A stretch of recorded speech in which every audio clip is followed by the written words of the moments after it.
CultfiggaTvNews. Revolutionary salute. Revolutionary salute. Like, share, subscribe. Welcome to the House of Revolution. You know I'm your humble host, the Yao Mean of Revolution in the Diaspora. It's all staying on code and staying on business against the Black Boule and the shoe shiners. Before we get into that, be sure to wipe your feet. That means hit the like button. Like, share, subscribe. Support the platform, y'all. You in the House of Revolution. Revolution is a way of life, and revolution is for breakfast, lunch, and dinner. I got some revolutionary dinner for y'all. Salute, Queen. We got to get into the U.S. want to stop real revolution in Africa because they standing up and they using their resources to help their nation. We're gonna look into that. But this bootlicking, buck dancing Greek freak has decided he want to put a target on our brother Ibrahim Traor'e back, and we got to see the diaspora is not going along with that. All right, looks like it's time for us to go save the people of Burkina Faso. This guy got on U.S. Senate hearing and said that the president of Burkina Faso, Ibrahim Traor'e, has become a threat to his own people. You already know what that means, what that sounds like. That means it's time for us to go liberate the people of Burkina Faso.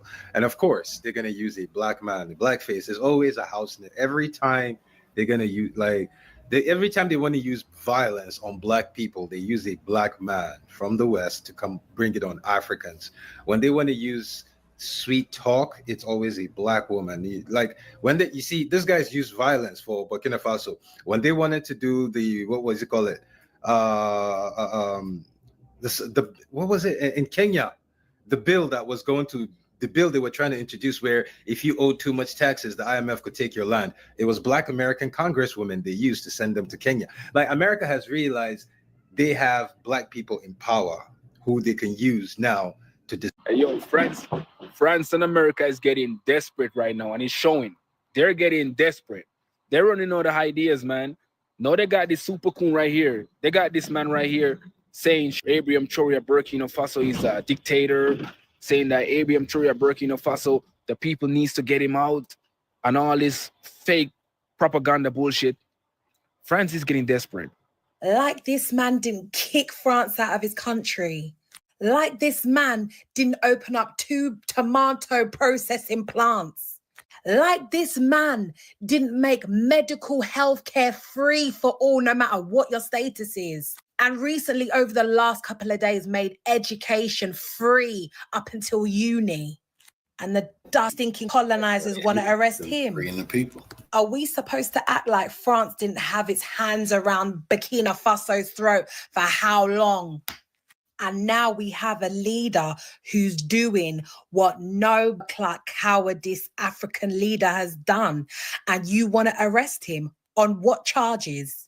Listen, as a black people, if there's one thing we can all unite around the globe, it's because of this man, you understand? And he needs to be protected all costs. Hey my people, Gracie here once again. Welcome back to the channel. I hope that from wherever you my lovelies are watching this from, you're doing all right and God has protected you and preserved you very well. I do appreciate all of you that keep supporting, and of course a shout out to my members for supporting exclusively.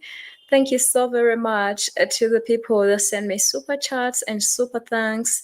Those of you that recommend videos, I do appreciate all of you. Thank you so very much.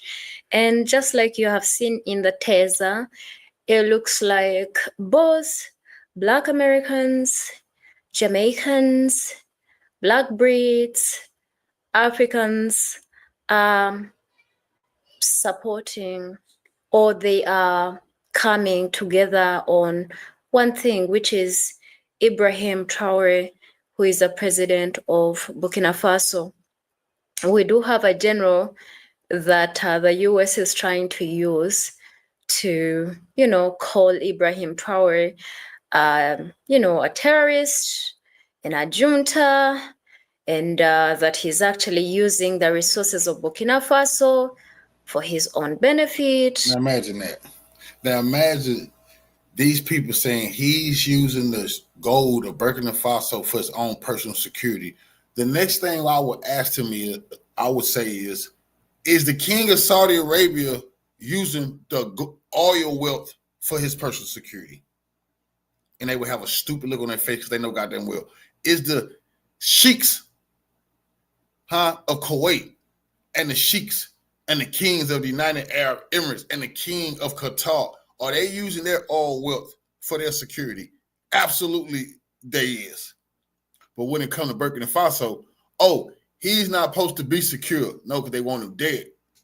He's using the money to protect himself. That's disgusting. It's just so ridiculous that they brought that up. And they want to take him out of power. And if there's one thing that all Black people are coming to agree with, is this issue. All people in America, Black Americans and Jamaicans are saying, I think it is time for us to send our people and go and fight and protect Ibrahim Traor'e. That makes me so happy.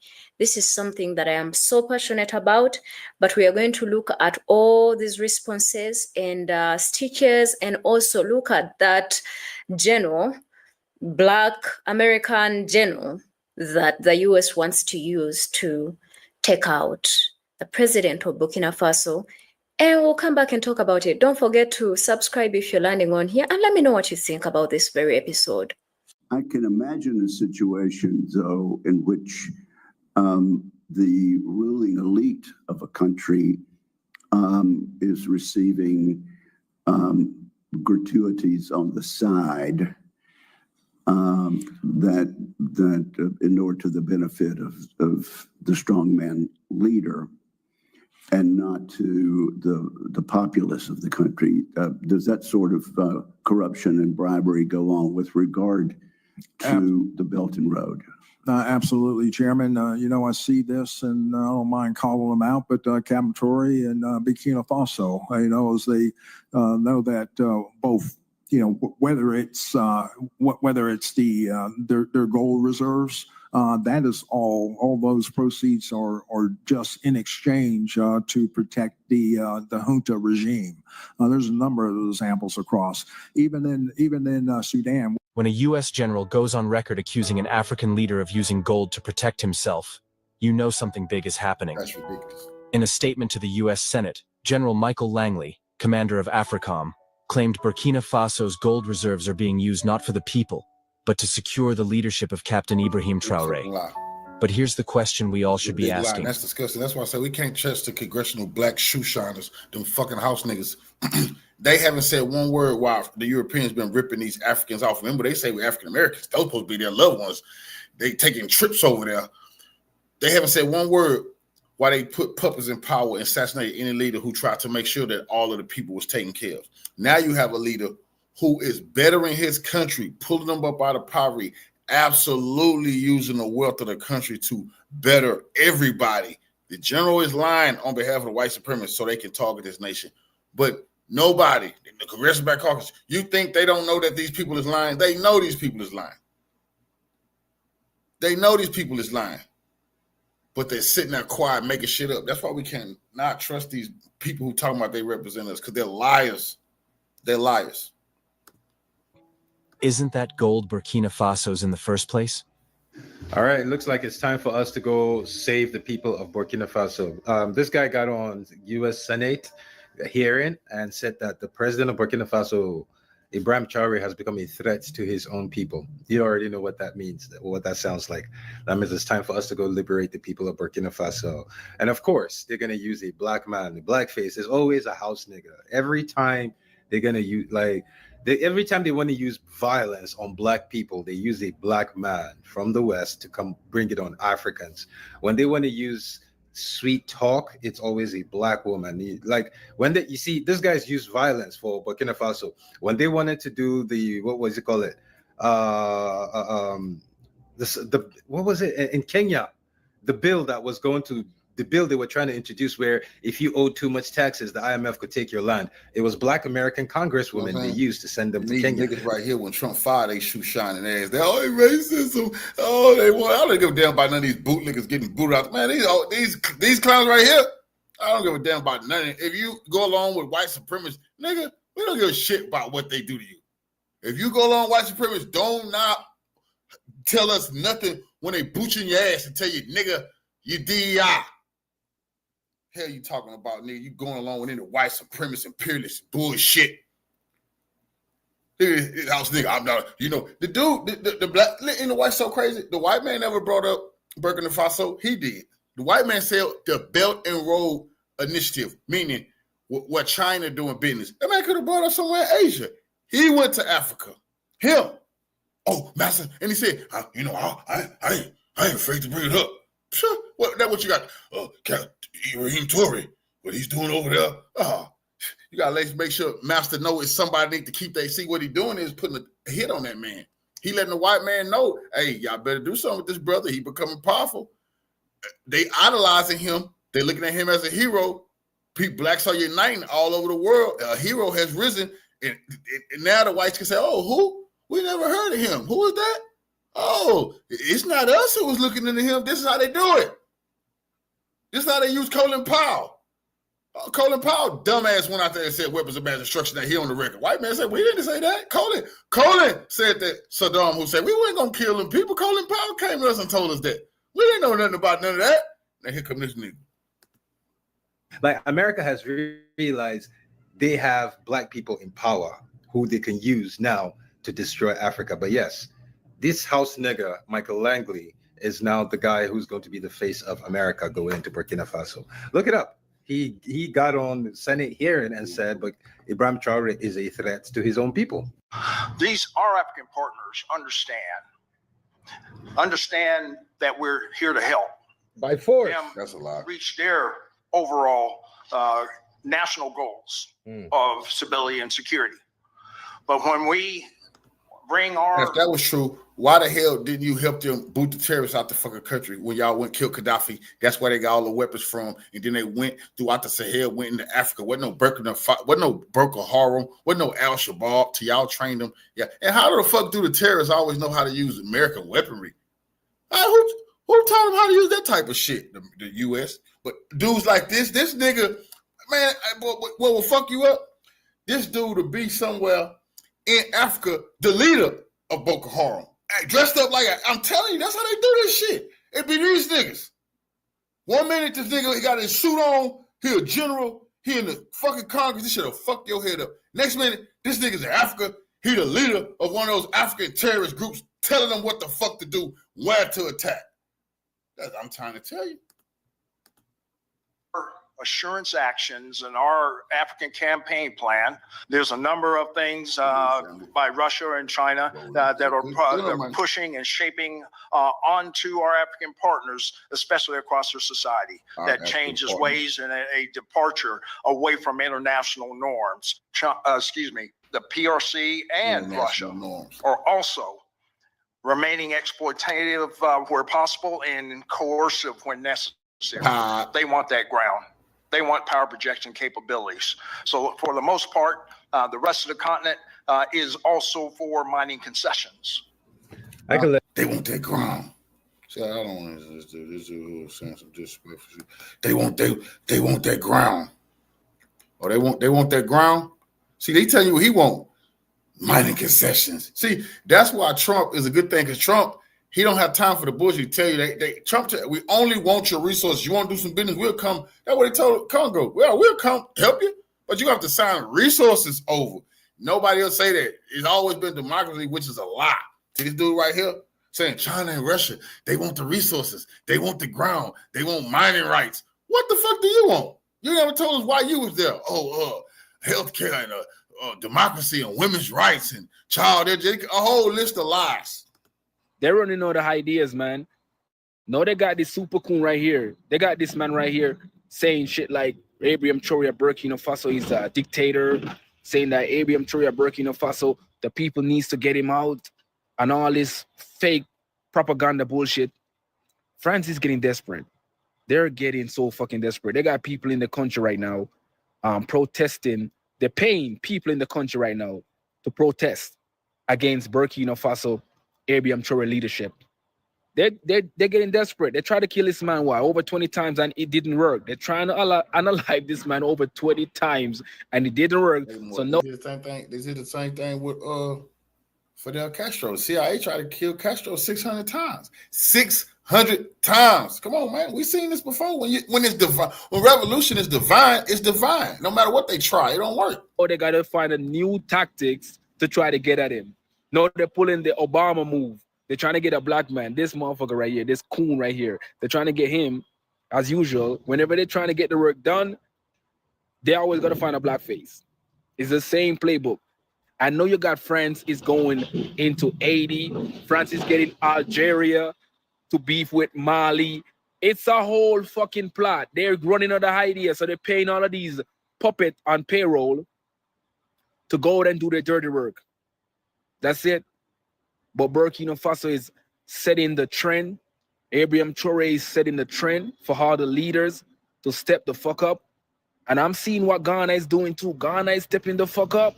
Ghana is making moves. And they don't want that shit. They don't want Africa to revolutionize. I think Ghana just sat down with Putin and asked them to come train their military or something like that. All its fucking mineral. That's why they're going so hard, man.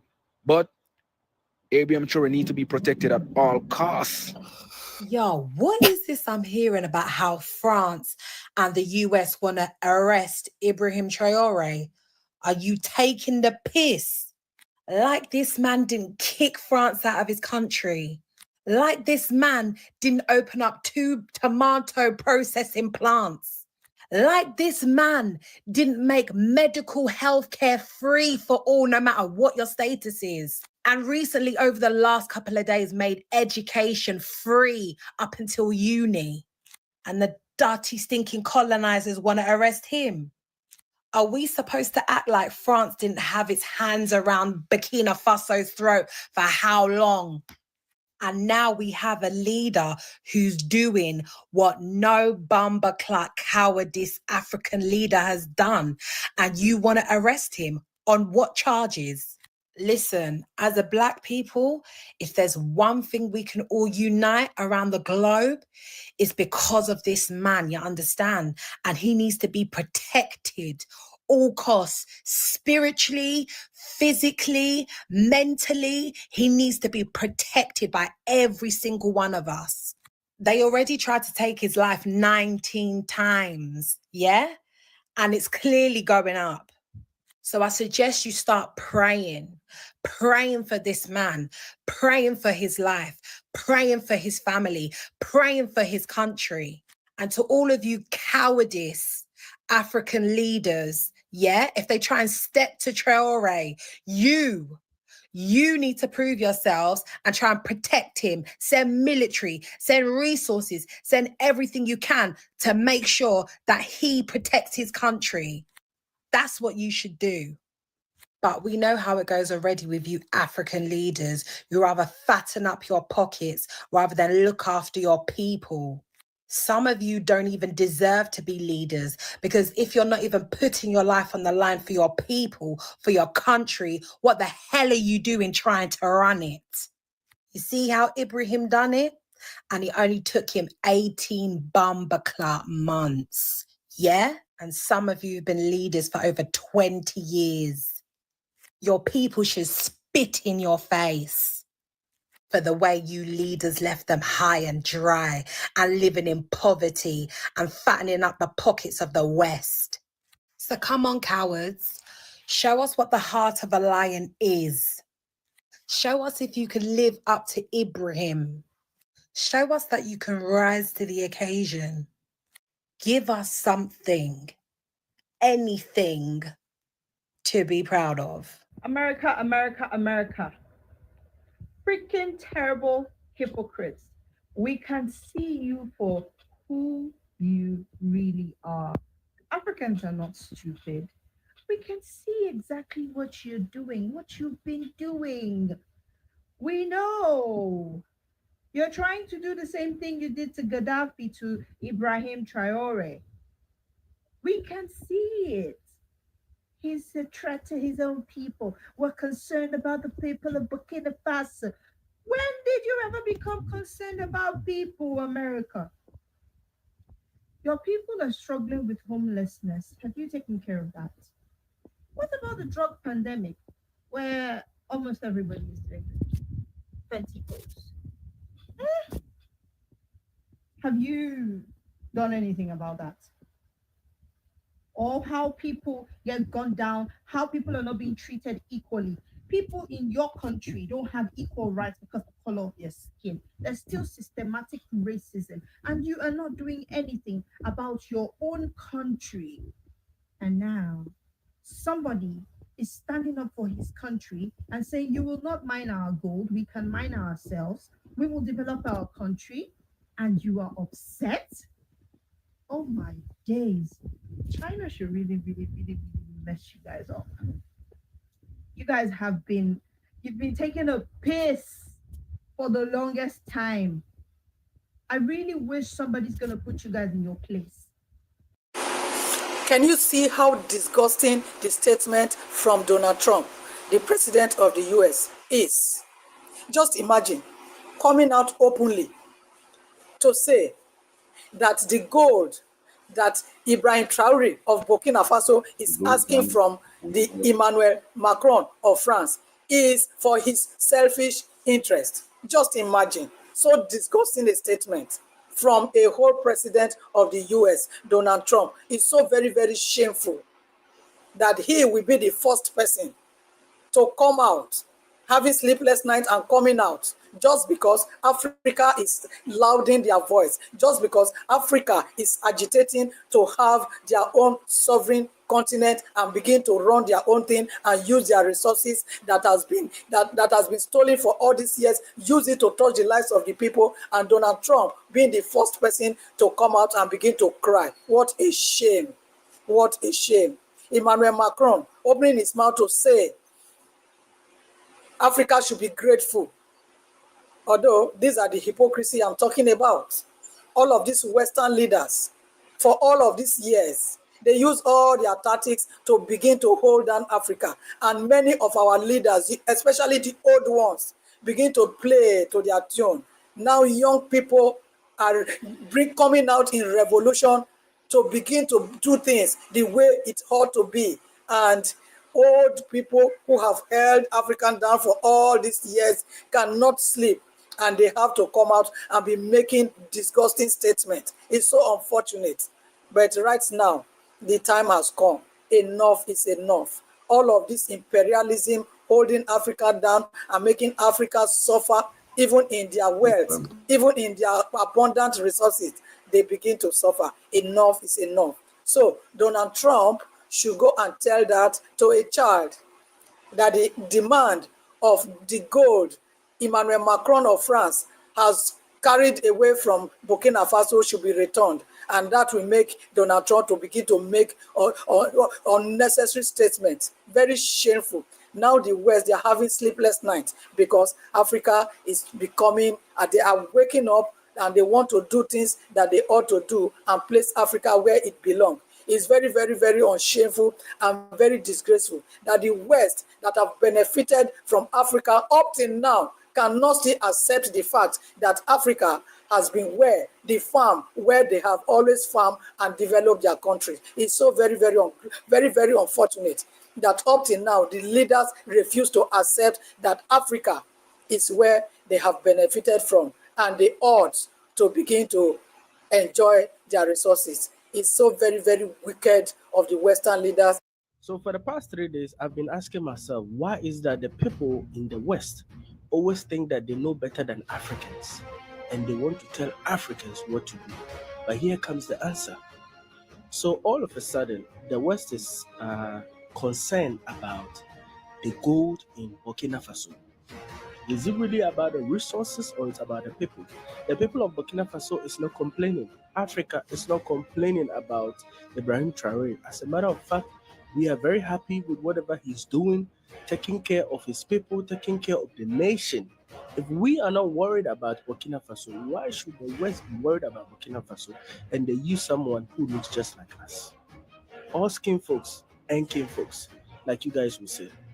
Why is it that America all of a sudden is concerned about the gold in Burkina Faso. Do you think this is the right time for Burkina Faso to actually invite people from the West to come to the country? Please, at this point, at this moment, it is a serious matter. So if you take it anyhow you want to take it, that is up to you. I don't think this is the right time, because this is how people are being used to infiltrate we Africans. Where are the Pan-Africans? Where are the African-American Pan-Africans who are so dearly talking, good stuff about Burkina Faso? Please, don't stop talking. This is the time that you need to keep talking, so the world will know that we agree with Burkina Faso and we are not going to sit down for this to happen. Ibrahim Traor'e says you guys should keep talking. He sees what is happening on social media, but he is aware that this day was about to come.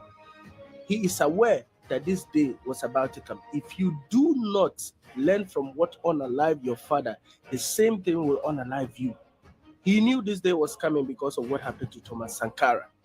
That is why we always have to learn from the past. All of a sudden, and you guys are worried about China. You are worried about China. No, don't be worried about China. Be worried about the West. All of a sudden, leave Burkina Faso alone. The people of Burkina Faso, we want you guys to be very strategic. We are solidly behind you. We, the children of the soil, have no problem with what Burkina Faso is doing or what Ibrahim Traor'e is doing. And if you agree with this message and you believe that Ibrahim Traor'e is actually for his people, please put it in the comment section. Keep flooding in the comment section that leave Burkina Faso alone. Leave Burkina Faso alone. This needs to become a full-blown revolution all over Africa. Even if they manage to assassinate him, the US and Europe need to know we are all Ibrahim Traor'e, and this revolution will keep growing. This is the thing. You can kill the man, but you cannot kill the idea. For too long, think about how many years the Europeans have enslaved Africans. We were in slavery for 400 years, and then colonialism took over just because slavery became so unpopular. And when we got our independence, they just would not let their grubby hands go. Did you see France, how much they fought to keep oppressing Burkina Faso, Mali, and all those Western African countries? And to this day, they are undeterred because they cannot help but be exploitative. People who are so outspoken about human rights and yet are there trying to take away African human rights. It's all a facade. It's all propaganda. It's all lies. Lies. But you know what? Africans are arousing. You cannot take away the idea. You cannot take the recognition that things are on the move. Things are changing. Okay, y'all. United States is now pulling BS out of there. You know what?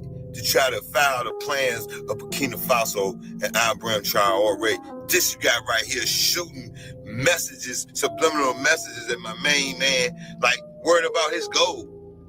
This general here, the brother man, is also talking and saying, yeah, maybe Ibrahim Traor'e is keeping some of the gold for his own personal use and not for the beneficial area of the country and the people.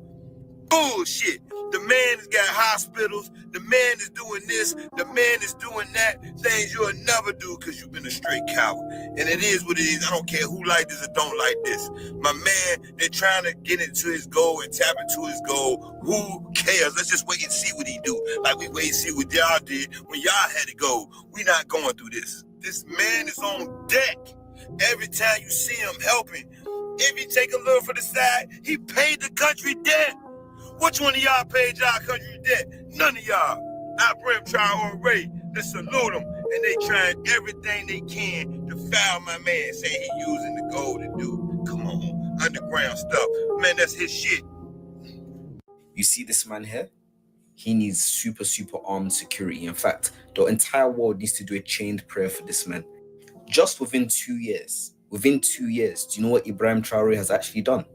First of all, he just made education free for everybody in Burkina Faso, which is crazy. He also launched an emergency ambulance service, and I've never heard of this in any African country.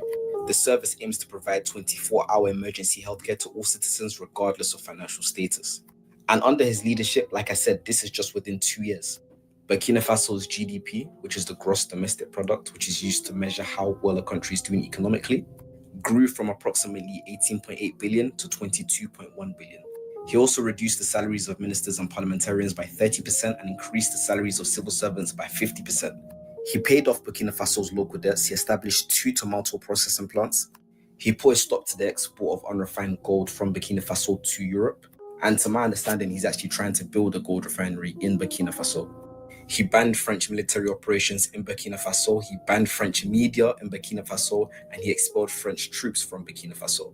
Now, why the French are angry about this is because usually Francophone countries depend on France to some capacity.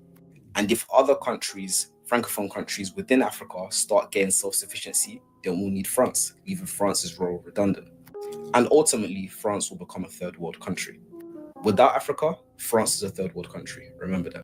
Colin Powell has said that the military is an excellent way for a black person to advance. I cannot see how anyone can tell me that the best way for one to advance is by being a hired killer. Even I don't see why we have ROTC on campus. We fought to put it off. You mean to tell me the only way we can advance is by being killers and killers of the enemies of American imperialism? Because who do we kill? We don't kill our enemies. Do we go to Azania, South Africa and kill the clerk? Do we kill the Ku Klux Klan? Do we kill racist policemen? No, we kill Arabs. We ain't doing nothing against us. We don't even know them. They've never done anything against us. So it is clear here that Mr. Powell is a liar. Mr. Powell is a traitor to his people, and Mr. Powell is a traitor to humanity. And Mr. Powell accepts that position. That position was made again, and don't you ever forget it, because of Dr. Martin Luther King. If you love King, you can never love Powell. If you were in a position to advise someone who had attained the position of general in the U.S. Army and was offered the chair of the Joint Chiefs of Staff, what would you have said? Blow it up. The Pentagon? Blow it up. Obviously, Kwame Ture has not changed in very many respects. I have changed, please. I'm more knowledgeable, I'm more experienced, and I'm more determined to destroy American imperialism. Something came to me while I was speaking, and it must be from somewhere, from a quote from a very big black activist or civil rights activist, that you cannot beg for freedom. You cannot beg for freedom. If you want to be free, you have to do something to free yourself. Because let me tell you this, your oppressor, your enslaver, your captor cannot give you freedom. They feed off that energy of seeing you struggling and begging. That's what makes them happy. And the more you keep doing that, it excites them because it makes them look at you as an incompetent person. That's why Black people in America, Black people in Britain, Black people in Caribbean, Black people in Brazil, Black people all over the world, wherever they were taken, they fought. They did not beg. They begged, and the begging didn't take them anywhere. They had to fight and take the freedom by force. Because to the colonizers, if you beg, you are too nice and you are weak. You are a coward. Have you ever seen them begging us? And I think if we are to learn, we could learn from the best. In history, there's absolutely nothing they begged for. They took everything by force. Even right now that they want to turn on Captain Ibrahim Traor'e, this man has survived so many attempts.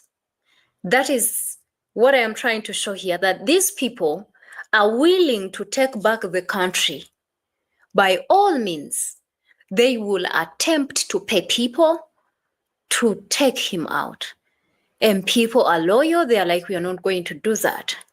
So they are using everybody. They used Obama to take out Gaddafi. And now, even right now, they're using a black man against another black man, right?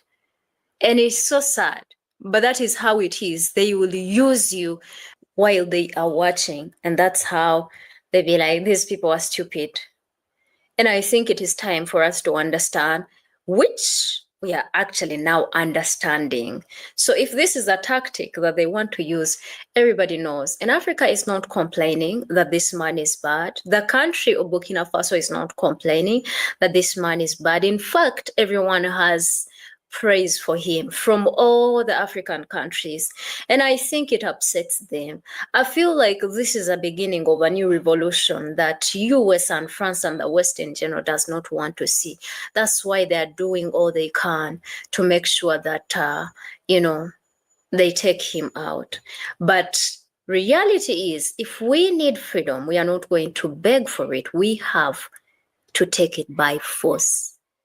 There's no way we are going to dream of a world where amicable peace and harmony is going to solve the issues that we have in Africa.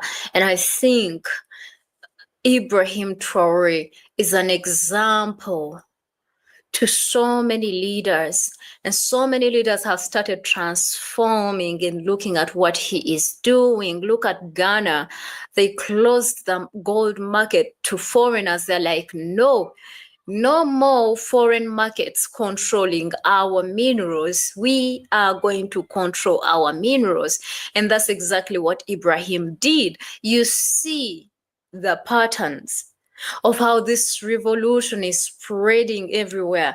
Young people in Africa are now begging to join the Burkina military to make sure they protect him, right? That's what the West hates to see. This breaks my heart. It makes me happy at the same time that one man that decides to do right by his people.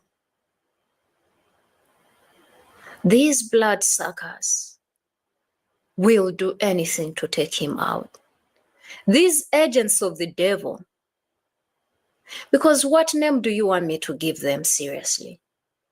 Agents of the devil, they come straight from hell. They suck on blood, and that's what satisfies them. And I feel like whenever they kill someone, the demons are excited, right? They're excited that they have sucked that blood. And I think time passes and they are so hungry for another one to suck. And that's exactly what they're looking for. I don't want to get so much into this, but you know how I feel. To Trump and France and the general that are saying whatever you're saying, the seeds that you're sowing, the fruits will be reaped by your generations. And God will never show mercy to any of them. And I speak that with a lot of confidence and happiness, because there is definitely a time to reap. A lot of you are upset because right now you can't steal African resources. Everyone is trying to kick you out. In fact, you've been kicked out. And we all know the interest that you have in the Sahel region. But anyhow,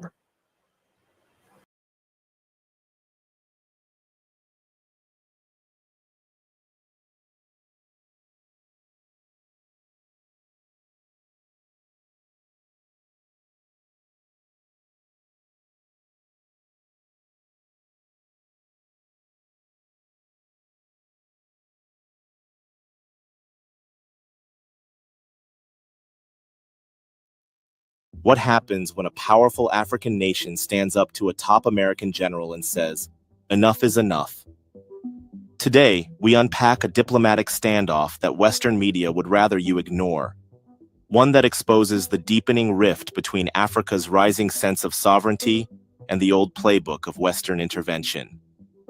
In April 2025, Burkina Faso's government delivered a stinging rebuke to General Michael Langley, the commander of U.S. Africa Command, AFRICOM, after he made sweeping claims about the country's resource management and foreign partnerships. But why did this clash happen, and what does it reveal about the changing face of global power in Africa? Let's dive in. And as you listen, ask yourself, should African countries still tolerate foreign military bases on their soil, or is it time for a new era of self-determination? Share your thoughts in the comments below. To understand the gravity of this confrontation, we need to know who General Michael Langley is and why his words carry so much weight in Africa. General Langley is the 6th commander of AFRICOM, the U.S. military's powerful regional command responsible for overseeing American military strategy, operations, and partnerships across 53 African countries. A 4-star Marine Corps general, Langley's career is marked by his emphasis on defense diplomacy, a strategy that blends military engagement with diplomatic outreach, aiming to build long-term, mutually respectful relationships with African governments. Under his leadership, AFRICOM has sought to position itself as a partner in Africa's security, advocating a whole-of-government approach that integrates defense, diplomacy, and development. Langley frequently travels across the continent, meeting with presidents and defense chiefs from Ghana to Senegal, Somalia to Tunisia, discussing everything from counterterrorism to maritime security and economic stability. Before we continue, welcome to Izizi Africa, where we bring the African vision to life and make African stories go global. Help us in pushing the message forward as we continue to inspire, educate, and empower. Subscribe now, like, and share our videos, and don't forget to hit that notification bell for our next videos. Now let's continue. But Langley's vision for AFRICOM is also deeply rooted in U.S. strategic interests. In his own words before Congress, everything we do at the United States AFRICOM has one overarching goal in mind: achieving peace through strength. This requires a clear understanding of national security threats, a robust and dependable network of like-minded allies and partners, and appropriate resourcing to match military requirements. He has repeatedly warned that Africa is a nexus theater, where U.S. interests are threatened by violent extremist groups, as well as by the growing influence of China and Russia. According to Langley, the U.S. must deter these malign actors and support African partners to prevent terrorism from spilling over into the American homeland. He touts AFRICOM's training programs, joint exercises, and security cooperation as the backbone of U.S. engagement. Yet, as we'll see, this approach is increasingly being questioned by Africans themselves. Langley's testimony before the U.S. Senate Armed Services Committee in April 2025 was meant to reinforce AFRICOM's importance at a time when its very existence as an independent command was under review. But instead, it ignited controversy across West Africa. During the hearing, Langley claimed that Burkina Faso's mineral wealth was not benefiting its people, and that the country's cooperation with China was serving only the interests of its current regime. He went further, suggesting that partnerships with Russia and Chinese entities like the Wagner Group posed long-term risks to regional stability. These remarks were not just diplomatic missteps. They struck at the heart of Burkina Faso's new political trajectory and the broader push by the Alliance of Sahel States, AES, to assert regional sovereignty. Why would Langley make such pointed criticisms? The answer lies in a wave of recent events that have fundamentally altered the balance of power in the Sahel. Over the past year, Burkina Faso, Mali, and Niger, 3 countries at the core of the AES, have expelled French and American troops, shut down foreign military bases, and turned to new partners for security assistance. The U.S. drone base in Niger, once a linchpin of American counterterrorism operations, was ordered closed by the Nigerian junta, with Russian military instructors arriving soon after. Burkina Faso followed suit, deepening its defense ties with Russia, China, and Turkey, and investing heavily in modernizing its armed forces with non-Western equipment. These moves have infuriated Western policymakers, who see their traditional influence in the region slipping away. Langley's anger, then, is not just about resource management, it's about losing access and leverage. The closure of U.S. bases in the Sahel has left AFRICOM scrambling to find new host countries, lobbying governments from Ghana and Nigeria to Côte d'Ivoire and Benin for permission to redeploy American troops and drones. but African public opinion is overwhelmingly against hosting foreign military bases, with many recalling the negative legacy of past interventions. In Nigeria, for example, civil society groups and military leaders have repeatedly rejected U.S. defense pacts, citing concerns about sovereignty and national security. Even Ghana, once seen as a reliable partner, has signaled reluctance to allow a permanent U.S. military presence. As frustration mounts in Washington, some American officials have even suggested that the U.S. could launch strikes from its own soil, or from ships at sea, bypassing the need for local bases altogether. But there's a deeper irony here, one that makes Langley's criticisms ring hollow for many Africans. In a previous grilling before Congress, Langley admitted that 80% of recent coup leaders in Africa had received U.S. military training. This startling statistic raises uncomfortable questions. Is the U.S. military inadvertently, or deliberately, training the very officers who later overthrow their governments? How deeply is the U.S. involved in Africa's cycles of instability? While Langley insists that AFRICOM's mission is to promote peace and stability, the record of the past decade tells a different story. Since AFRICOM's founding in 2008, terrorism on the continent has soared from 2% to over 40% of global incidents, according to Langley's own testimony. Coups have multiplied, and public trust in Western security partnerships has plummeted. Should the U.S. be held accountable for these outcomes? Or is it simply a victim of circumstances beyond its control? We want to hear your views. Leave a comment below. Langley's personal background adds yet another layer of complexity to this story. As an African American, he is sometimes viewed with suspicion by Africans who remember the legacy of another African American leader, President Barack Obama. Obama's decision to support the NATO-led intervention in Libya in 2011 led to the destruction of one of Africa's most prosperous nations and unleashed a wave of chaos that still reverberates across the Sahel. Many Africans have not forgotten or forgiven this betrayal. For them, Langley's heritage does not make him an ally. If anything, it is a painful reminder that representation alone does not guarantee solidarity or understanding. Is it fair to judge Langley by the actions of his predecessors? Or should he be seen as a new kind of leader, capable of bridging the gap between Africa and America? Let us know what you think. The Burkinabe government's response to Langley's remarks was swift and unequivocal. In a statement issued by Foreign Minister Jean-Marie Karamoko Traor'e, the government called Langley's comments regrettable and gravely inaccurate, accusing him of making sweeping claims without evidence and disregarding the country's evolving sovereign policy. The ministry highlighted ongoing reforms in agriculture, water, infrastructure, education, and health, as well as new transparency measures ensuring that all mining revenues are now managed through the national budget.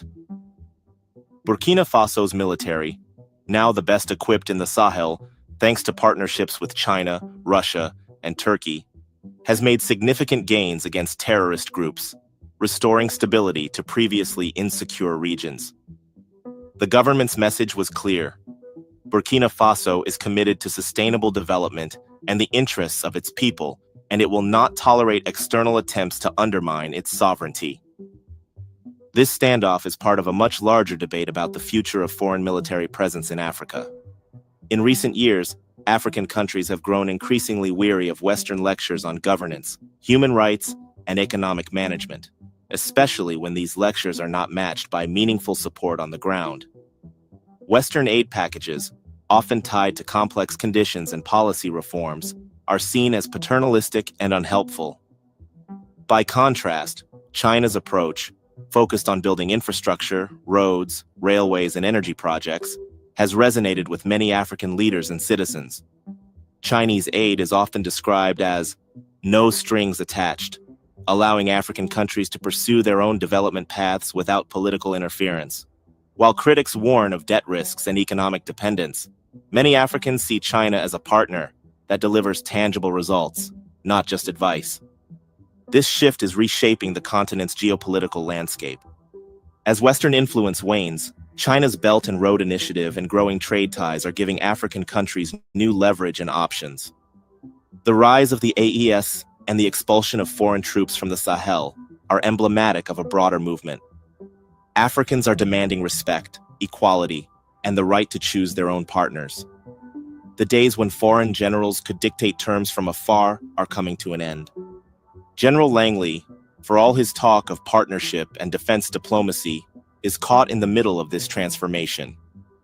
His efforts to reposition AFRICOM, whether by seeking new bases or doubling down on intelligence and surveillance, reflect a military strategy struggling to adapt to new realities.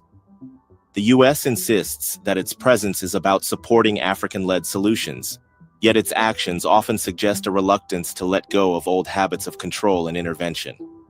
As Burkina Faso and its AES allies push forward with reforms and new alliances, the question remains: can the US truly respect African sovereignty, or will it continue to impose its own agenda? The answer may ultimately depend on the will of the African people. In Burkina Faso, Mali, Niger, and beyond, citizens are increasingly vocal in their opposition to foreign bases and military pacts.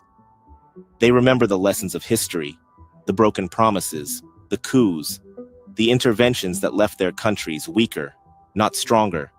They see in China and other new partners a chance to build, not just to survive. And they are demanding that their leaders stand firm in defense of national sovereignty.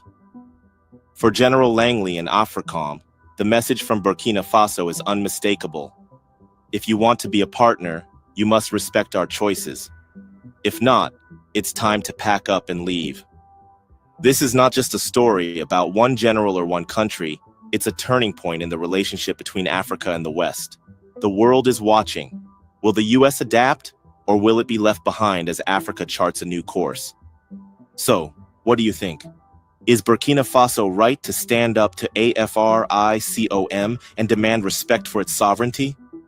Are Western military bases a help or a hindrance to Africa's progress? And what role should China and other new partners play in the continent's future? Join the conversation in the comments.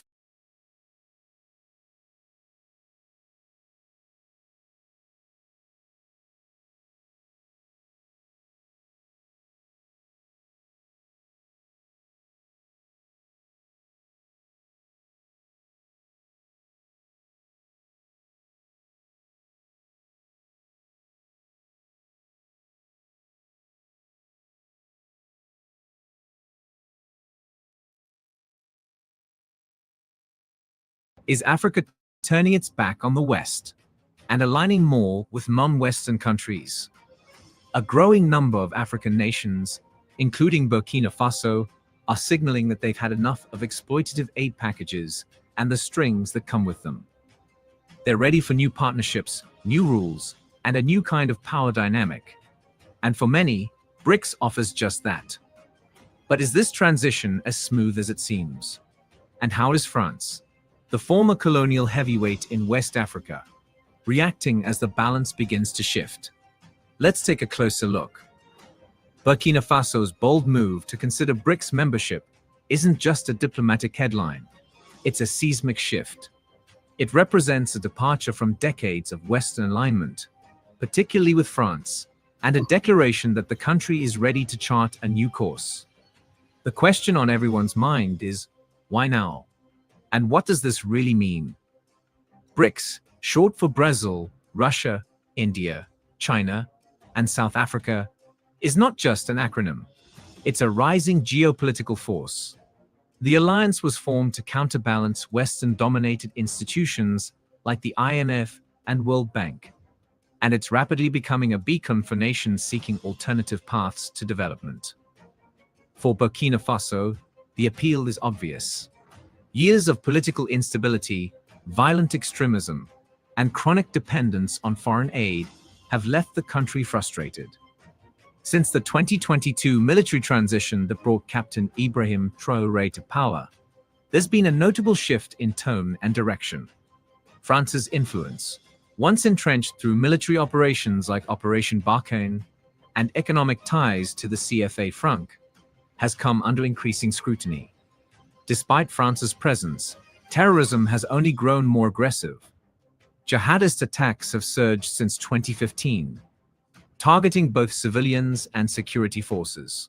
For many, this failure of the Western security model was the final straw. That's why Burkina Faso is turning to BRICS, not out of ideology, but out of necessity. BRICS members offer something the West often doesn't: respect for sovereignty, non-interference in internal affairs, and development partnerships without political strings attached. China, in particular, has invested heavily across Africa in infrastructure projects without demanding regime change or democratic reforms. This pivot comes at a moment when the West is distracted by internal political crises, inflation, and geopolitical hotspots like Ukraine.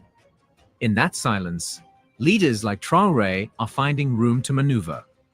They're not just rejecting foreign aid, they are rejecting dependency. Burkina Faso's potential BRICS membership is a direct challenge to the old playbook of aid for obedience. But this realignment raises important questions. Is this truly independence, or just swapping one form of dependency for another? Will Eastern powers offer a better deal, or simply a different set of obligations? There's no easy answer. BRICS isn't perfect. It comes with its own complex dynamics. But for Burkina Faso, it offers a chance to escape the cycle of economic extraction and underdevelopment. And it's not just theory. We're already seeing signs of this new strategy in action. The Burkinabe government is nationalizing control over key sectors, renegotiating lopsided contracts, and asserting ownership over natural resources. The vision isn't about becoming the next puppet, it's about becoming a player. France, predictably, has not responded kindly. As its influence wanes in West Africa, especially after similar shifts in Mali and Niger, it faces the reality of a continent rethinking its place in the world. A continent tired of waiting for progress on someone else's terms. Burkina Faso's journey toward BRICS is more than geopolitics. It's symbolic. It's a rejection of paternalism and a push toward a future defined by Africans, for Africans. So the question now isn't whether the West approves. The real question is, can Burkina Faso stay the course? Can it leverage this moment into real sovereignty and development? Or will it be pulled into a new orbit of foreign interest? This isn't just a diplomatic reshuffle. It's a statement. Africa is not waiting anymore. And that includes you. Be part of the conversation by leaving a comment in the comments section below. Is BRICS the future for Africa, or just a different shade of dependency? Don't forget to like and subscribe for more breakdowns of Africa's global transformation. Let's keep digging. BRICS isn't just an alliance. It's a new vision for global power. One where countries like Burkina Faso are not just included, but empowered. That's the fault line the West didn't expect. Because for far too long, Western engagement in Africa has come wrapped in the language of development, but laced with conditions, hidden agendas, and a deeply rooted paternalism. Yes, the West brings resources to the table, but those resources come with strings, trade agreements that entrench dependency, IMF loans tethered to austerity measures, and financial aid designed less to uplift than to influence. Whether it's economic leverage or political control, the West rarely gives without expecting something in return. BRICS offers a radically different approach. It's not about domination, it's about partnership. It's not about dictating reforms, it's about respecting sovereignty. And for Burkina Faso, that difference matters.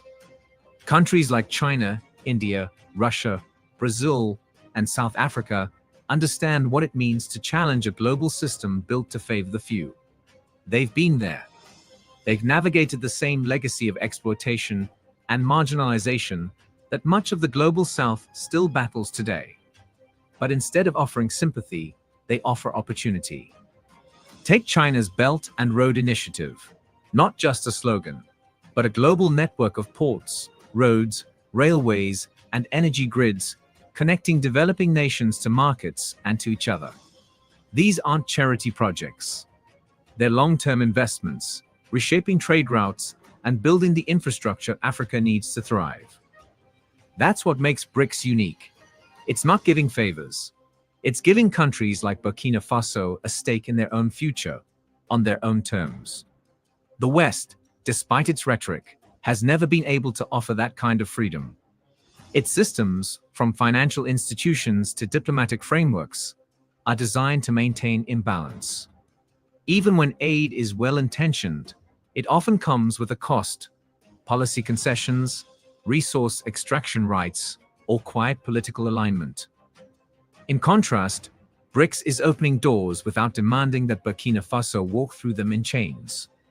China's push for renewable energy across the continent is a clear example, from solar plants in Kenya to wind farms in South Africa. These are not short-term fixes. They're blueprints for lasting energy independence, projects that Burkina Faso can plug into, not as a client, but as a collaborator. And then there's the big picture, the one the West is most afraid of.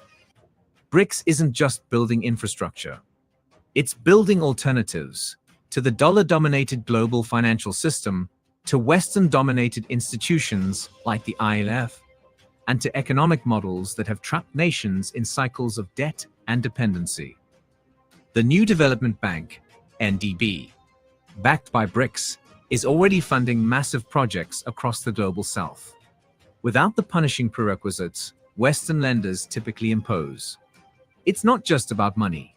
It's about power and who holds it. And this is where Traor'e's Burkina Faso stands out. He isn't just rejecting Western aid. He's rejecting the terms that have historically come with it. He's choosing sovereignty over subservience. Not because the West never offered help, but because it never offered freedom. That's the difference BRICS brings to the table. Its members know what it means to fight for autonomy, to rise from colonialism, to reclaim dignity from systems designed to deny it. So what can BRICS offer that the West never truly could? Liberation, not just economic, but systemic. A chance for Burkina Faso to help shape the future, rather than be shaped by it. Because at the end of the day, Traor'e doesn't want Burkina Faso to be another case study in foreign-managed development. He wants it to be a force, a builder, a nation that refuses to be written into someone else's playbook. And with BRICS, he just might get there. True empowerment was never part of the Western playbook. It's just not in their DNA. The West may offer aid, but it always comes on a leash, tethered to expectations, conditions, and a relentless need to maintain control. BRICS, on the other hand, represents something far more meaningful: cooperation built on mutual respect, with no ideological strings attached. And in this pivotal moment, that's exactly what Burkina Faso needs. So how has the West reacted to Burkina Faso's bold step toward BRICS? Predictably, with diplomatic niceties masking deep concern. On the surface, you'll hear all the standard language: support for multipolar relationships, respect for Burkina Faso's sovereign choices, and the usual talk of global cooperation. But we all know better. Beneath the calm, polished statements, the West is deeply rattled. Because this isn't just a shift in foreign policy, it's a tectonic realignment. Burkina Faso's embrace of BRICS challenges the very structure of global power that the West has dominated for decades. Let's start with the economic implications. For years, Burkina Faso, like many African nations, has been ensnared in the financial web of institutions like the IMF and World Bank. These Western-backed entities often operate under the guise of development, yet their assistance typically comes with burdensome conditions: structural reforms, austerity measures, and governance changes that rarely reflect local realities. Instead of fostering independence, they lock countries into cycles of dependency, ensuring that economic growth serves external interests, not domestic needs. Now, Burkina Faso is cutting that cord. Through BRICS, it gains access to the New Development Bank, NDB, which offers financing for infrastructure and development without the traditional strings. This isn't just about money. It's about liberation from an economic system that was never designed to let Africa lead. Naturally, the West is alarmed. Because if Burkina Faso can step out of line, what's stopping others from doing the same? If this move succeeds, it opens the floodgates. Other African nations, long weary of one-sided partnerships, may begin to follow suit. And if that happens, the finely tuned Western economic structure, carefully crafted to maintain influence over the global South, could begin to unravel. But the real panic in the West isn't just economic, it's geopolitical. Africa has always been a strategic prize, rich in resources like oil, uranium, and gold. For decades, Western powers have maintained influence through military bases, humanitarian programs, and economic agreements. But now, with Burkina Faso joining BRICS, the message is loud and clear. Africa is done playing by the old rules. And this is not an isolated incident. Across the continent, we're witnessing a broader shift. From Mali to Niger, nations are breaking away from the Western orbit, gravitating toward BRICS, especially China and Russia, who offer cooperation without colonial overtones. This realignment terrifies the West because BRICS isn't just a political bloc. It's an ideological challenge. For years, the West has positioned its model of democracy, capitalism, and liberalism as the universal standard for development. But BRICS presents a countermodel, one centered on infrastructure, trade, and sovereignty, not Western prescriptions. Countries like Burkina Faso are seeing that it's possible to grow on their own terms, without compromising national identity. That shakes the very foundation of Western power. And the fear is not just that Burkina Faso might succeed, it's that others might succeed too.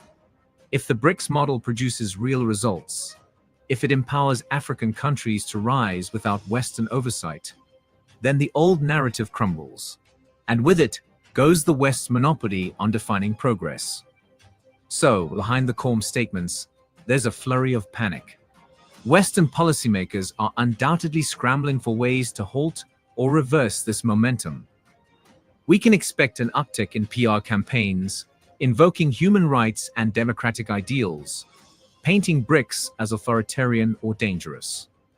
But let's be honest, that has less to do with morals and more to do with maintaining dominance. Because BRICS, and Burkina Faso's choice to join it, threatens the very system that has enabled the West to control Africa for generations. Unlike Western powers, who have historically treated African nations as junior partners, at best, BRICS offers true equality. It invites countries to help shape global decisions, not just follow them. And now, Burkina Faso gets a seat at that table. A table not set in Washington, Paris, or London, but shared among equals. So yes, the West is anxious. And it should be. This isn't just about loans or trade. It's about reclaiming dignity. It's about Burkina Faso saying no more. No more dictated development. No more aid with chains. No more playing the background in someone else's story.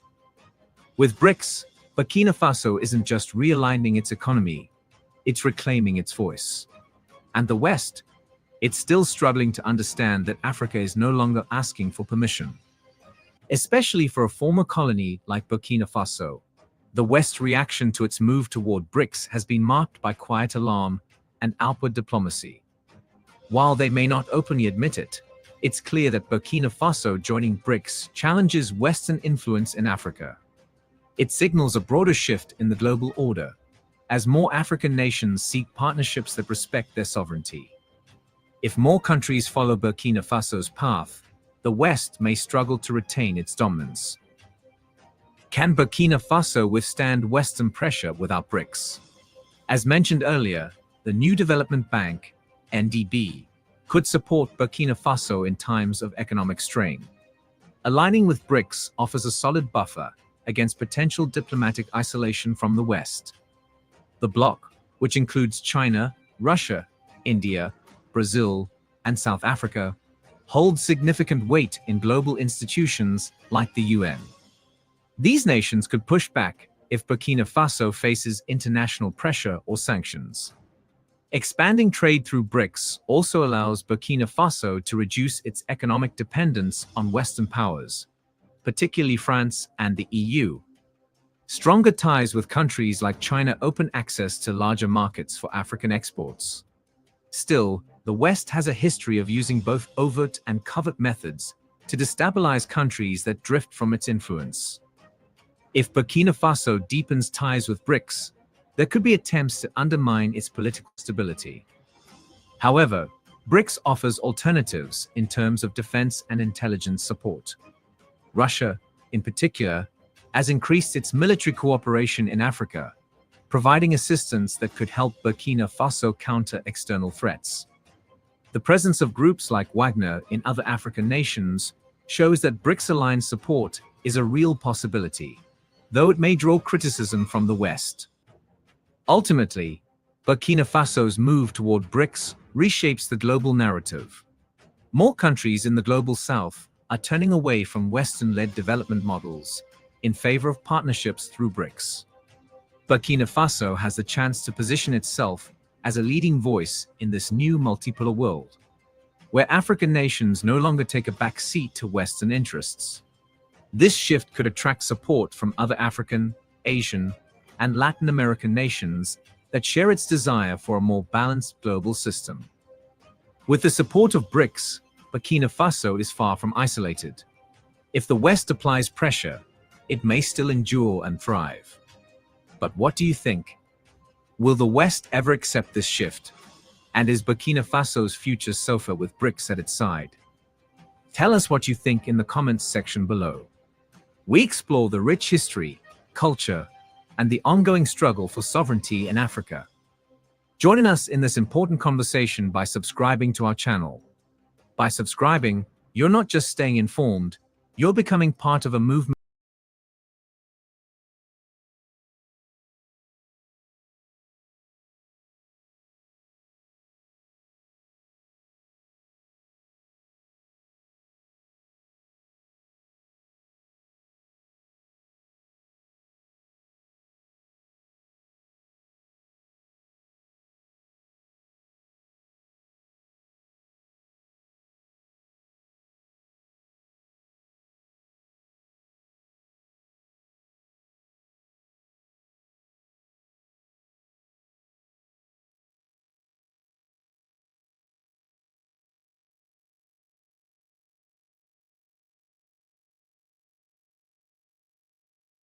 Ce qui est en cours de résolution.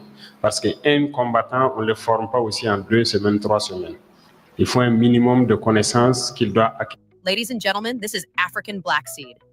I said, this is African Black Seed, bringing you the revolutionary news shaking the entire continent. Burkina Faso has stunned the world before, with bold political moves, military independence, and its refusal to bow to foreign interests. But in April 2025, President Ibrahim Traor'e launched a revolution of a different kind. One without soldiers, but with butchers. Not with speeches, but with strategy. And not for war, but for economic liberation. This is the story of a meat revolution. A story that begins not in capitals of the West, but in the sun-baked farms, slaughterhouses, and transport networks of Burkina Faso. And it may just become a blueprint for Africa's self-reliance. It all began on April 9th, 2025. At a Council of Ministers meeting chaired by President Traor'e, a bold agricultural blueprint was unveiled. The star of the plan? The FASU Slaughterhouse Agency, a nationwide body tasked with transforming Burkina Faso's meat production from traditional to high-tech. The details were released to the public a few days later, and the nation has been buzzing ever since. This isn't just an upgrade to existing facilities, it's a full-scale, ground-up redesign of Burkina Faso's agricultural future. Burkina Faso exports a significant number of live animals each year. But there's a problem. Live exports generate low profit margins, high wastage, and long travel risks. The meat loses value in transit. Other countries reap the processing benefits. Burkina Faso carries the burden. President Traor'e's plan flips that script. Instead of sending cattle across borders, we process the meat ourselves, package it ourselves, export it ourselves, And in doing so, keep the profit, the jobs, and the power. The FASU Slaughterhouse Agency isn't just an office. It's the heartbeat of this project. Mandated to modernize every slaughterhouse in the country, FASU will deploy technology, standards, and supervision to ensure clean, ethical, and export-ready meat across all 13 regions of Burkina Faso. Burkina Faso has stunned the world before, with bold political moves, military independence, and its refusal to bow to foreign interests. But in April 2025, President Ibrahim Traor'e launched a revolution of a different kind. One without soldiers, but with butchers. Not with speeches, but with strategy. And not for war, but for economic liberation. This is the story of a meat revolution. A story that begins not in capitals of the West, but in the sun-baked farms, slaughterhouses, and transport networks of Burkina Faso. And it may just become a blueprint for Africa's self-reliance. It all began on April 9th, 2025. At a Council of Ministers meeting chaired by President Traor'e, a bold agricultural blueprint was unveiled. The star of the plan? The FASU Slaughterhouse Agency, a nationwide body tasked with transforming Burkina Faso's meat production from traditional to high-tech. The details were released to the public a few days later, and the nation has been buzzing ever since. This isn't just an upgrade to existing facilities, it's a full-scale, ground-up redesign of Burkina Faso's agricultural future. Burkina Faso exports a significant number of live animals each year. But there's a problem. Live exports generate low profit margins, high wastage, and long travel risks. The meat loses value in transit. Other countries reap the processing benefits. Burkina Faso carries the burden. President Traor'e's plan flips that script. Instead of sending cattle across borders, we process the meat ourselves, package it ourselves, export it ourselves, and in doing so, keep the profit, the jobs, and the power. The FASU Slaughterhouse Agency isn't just an office, it's the heartbeat of this project. Mandated to modernize every slaughterhouse in the country, FASU will deploy technology, standards, and supervision to ensure clean, ethical, and export-ready meat across all 13 regions of Burkina Faso. The agency oversees everything: infrastructure design, worker training, sanitation, and health compliance, cold chain logistics, environmental sustainability. From farm to fork, it's all coordinated. At the center of the transformation stands a flagship agricultural complex, a massive state-of-the-art facility equipped with automated cutting lines, cold storage units, vacuum packaging systems, solar-powered operations, waste management and water recycling systems. It's a model facility, one that meets international standards for health, safety, and sustainability. And it's proudly Burkinabe. But this story isn't just about machines and meat. It's about people. Tens of thousands of Burkinabe lives will be changed, from the rural farmer in the Sahel to the young graduate managing logistics in Ouagadougou. Here's how the impact spreads. Construction workers building facilities, engineers designing solar-powered systems, butchers, hygienists, and quality control inspectors, truck drivers connecting markets, local traders, market women, and packaging staff. It's a national employment engine, and the gears are turning fast. Every strong economy has one thing in common: logistics. And this project delivers. Livestock will move from Burkina's grazing zones to modern processing hubs. Trucks will carry vacuum-sealed meat across the country and across borders. No more middlemen stealing profits. No more perishable losses. Just efficient, clean, traceable movement of high-quality Burkinabe beef, goat, lamb, and poultry. This project also walks the talk on sustainability. The facilities are designed with eco-conscious principles. Solar energy powers major operations. Rainwater collection systems reduce waste. Offal and waste are repurposed into fertilizer or fuel. This is 21st century agriculture. African designed, African built, and environmentally smart. President Traor'e has proven he's not just a soldier, he's a strategist. This project is more than a slaughterhouse plan. It's a national development model that combines vision, discipline, and economic logic. From booting out foreign troops to nationalizing key sectors, Traor'e is moving Burkina Faso toward true independence. And this project will feed the revolution, literally. This model must not stay in Burkina Faso. Nigeria, Kenya, Tanzania, Ghana. Build your own agencies. Train your youth in food tech and logistics. Invest in infrastructure, not just imports. Export finished goods, not raw resources. Let Burkina Faso be the spark. And let the rest of Africa catch fire. With pride, with meat, and with a plan. To our brothers and sisters in the diaspora, this is your moment. Africa doesn't need pity. Africa needs partners, investors, engineers, food scientists, logistic experts. Return home or send capital. Mentor someone. Start a cold chain venture. Sponsor a farmer. Burkina Faso is showing us the way. Traor'e has lit the path. Now it's time we all walk it together. In 2025, while the world watched global powers debate and African nations wrestled with instability, one man was quietly reshaping the future of a continent. Not with soldiers, not with speeches, but with slaughterhouses. This is the story of President Ibrahim Traor'e's boldest move yet. Burkina Faso's agricultural awakening. A move that could feed millions, create jobs, and put Africa at the center of the global meat trade. And the best part? It's happening without a single coin from the IMF. In April 2025, Traor'e launched the FASU Slaughterhouse Agency, a brand new national institution tasked with transforming the meat industry across every village, town, and region of Burkina Faso. We're not talking about basic upgrades. This is a total reinvention of how livestock is processed, packaged, and exported. For decades, Burkina Faso exported live animals, losing up to 80% of potential profit in the process.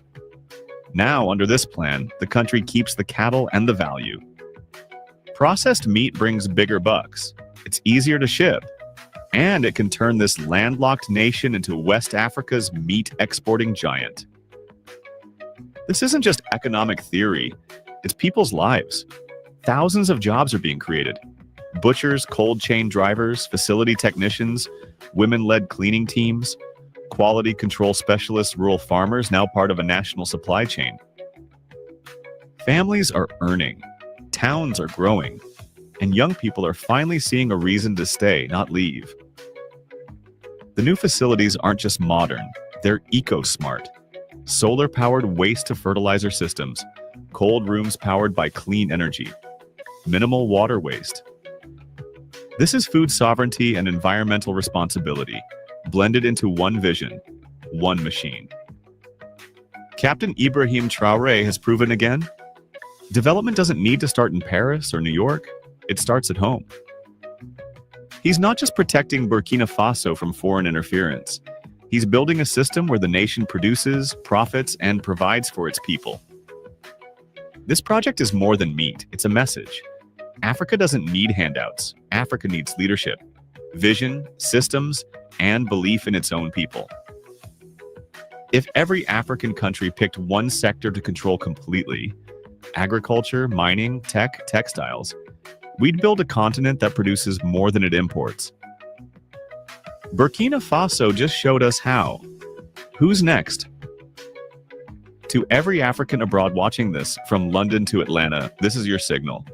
Your continent is not weak. It's waking up, and it needs you. Bring your skills, send your investments, mentor a startup, or just share the story. The more we amplify this momentum, the stronger the next generation will rise. The FASU agency is not just about meat.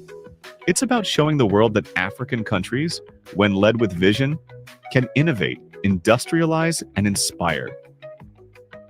This is what leadership looks like. This is what sovereignty sounds like.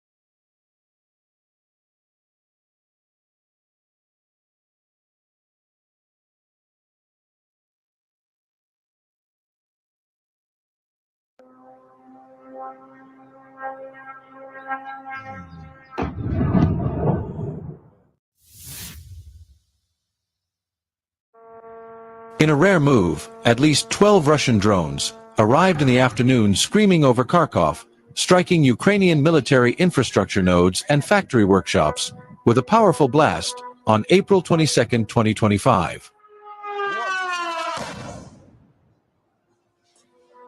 Footage circulated online on the day, with open sources reporting that all of the Russian drones that hit Kharkov were unstoppable by local military air defenses. It is likely that the Russian armed forces were using a new variant of Garin 2 UAV, faster, sharper, and deadlier. The terrifying Doppler effect of a Garin 2 heard as it approached terminal velocity just before it hit its target, like a hot knife through soggy cabbage soup. Their echoing bombardment howls grew louder, most likely associated with a new variant of the attack UAV previously heard over Odessa, according to eyewitness recordings by Kharkov residents.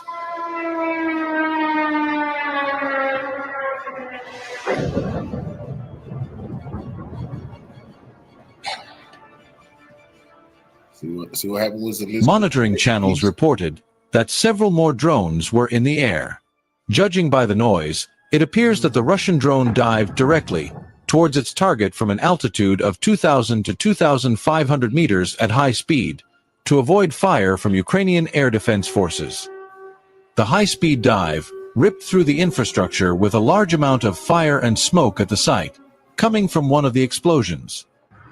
Local Ukrainian channels claim about 12 were hit by geranium and speak of 2 major casualties. Due to Russian engineering, the psychological and operational shift was undeniable, breaking the defense cycle of the armed forces of Ukraine during the day, marking a tactical evolution, causing panic. Geranium signaled that they master the skies, day and night.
On April 23, 2025, in London, European globalists will meet with delegations from Ukraine and the United States to discuss the process of resolving the current conflict.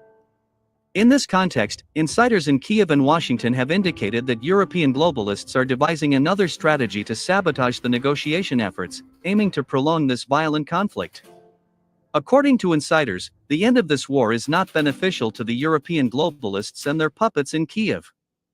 The fact is that signing a peace treaty, developed by the United States and Russia, will signify not only the overthrow of the Kiev regime, led by Zelensky, but also the beginning of the end for the European Union. By the way, former British diplomat and ex-MI6 employee, Alastair Crooke, confirmed the insider's words. In particular, he said that European globalists are in despair because of the current situation in the European Union. According to Alastair Crooke, the European Union is one step away from complete collapse, and in order to preserve it, European globalists want not only to prevent peace in Ukraine, but also to provoke Russia into a new, larger-scale war. Yes, the European globalists want the war to continue, as the economic situation in Europe is simply terrible. All key European countries, including Britain, are on the verge of financial bankruptcy. Europe is falling apart before our eyes. And according to globalists, only a war against Russia can prolong the life of the European Union and unite European countries, Alastair Crooke said.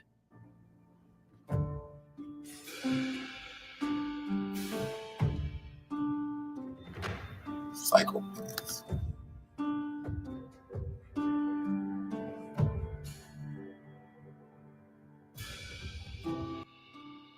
This British expert also added that European globalists are working closely with representatives of the so-called American deep state.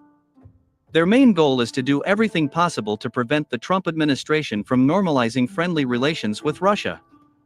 Against this backdrop, it is worth noting the statement of the head of the Kyiv regime, Volodymyr Zelensky. In particular, a few hours ago, this political clown officially rejected the U.S. proposal that the Trump administration announced as part of a peaceful settlement of the current conflict. According to Zelensky, Ukraine will never agree to recognize Crimea as Russian territory and give Moscow the Kherson, Zaporizhia, Donetsk, and Lugansk regions. Moreover, Zelensky also noted that neither Russia nor the United States has any right to prohibit Ukraine from joining the North Atlantic Alliance. Thus, this dead man walking once again rejected the Trump administration's proposal to resolve the current conflict, making it clear that the Kyiv authorities share the point of view only of European globalists.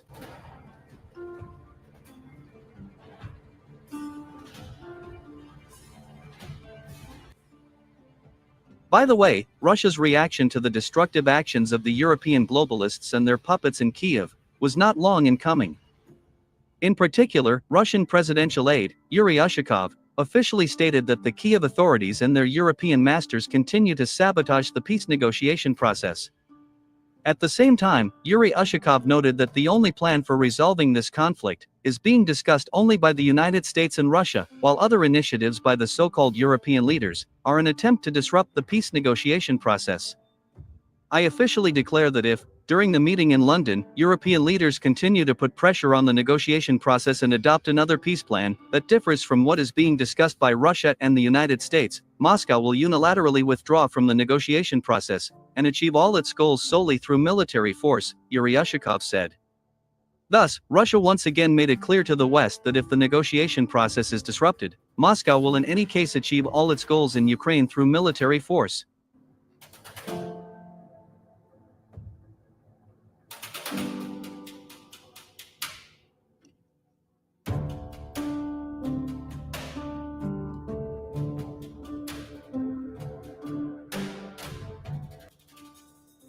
By the way, immediately after this statement by Yuri Ushakov, the Russian aerospace forces launched another massive missile strike on the territory of Ukraine. At the same time, it is worth noting that most of the Russian missiles and kamikaze drones rained down precisely on the Odessa region. Moreover, experts have noticed that over the past 3 days, the number of missile attacks on Odessa has doubled. Reports indicate that the Russians began attacking military installations of the Ukrainian army and NATO forces in Odessa not only at night, but also in the afternoon.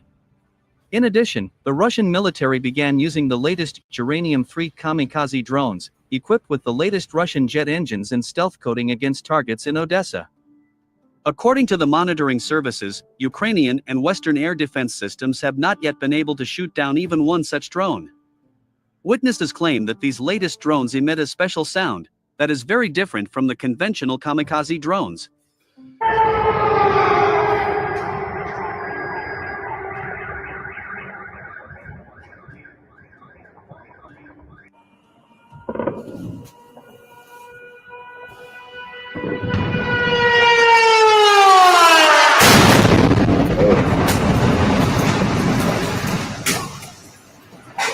In the last 48 hours alone, these latest Russian kamikaze drones have hit about 50 military installations in Odessa, including the building of the state-owned enterprise Storm, which produced electronic systems for the Ukrainian army. According to military experts, the increased frequency of Russian missile attacks on Odessa indicates that this port city is one of the main goals of the special military operation.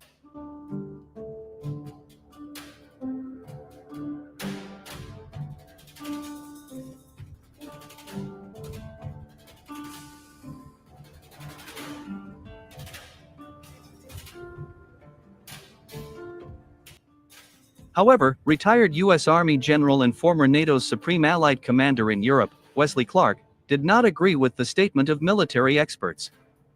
According to him, the capture of Odessa is the ultimate goal of the special military operation. Wesley Clark noted that Russia's military political leadership is well aware that only the capture of Odessa will ensure Moscow a convincing victory in the current conflict. The American general expresses confidence that Putin will not rest until Odessa becomes a Russian city again.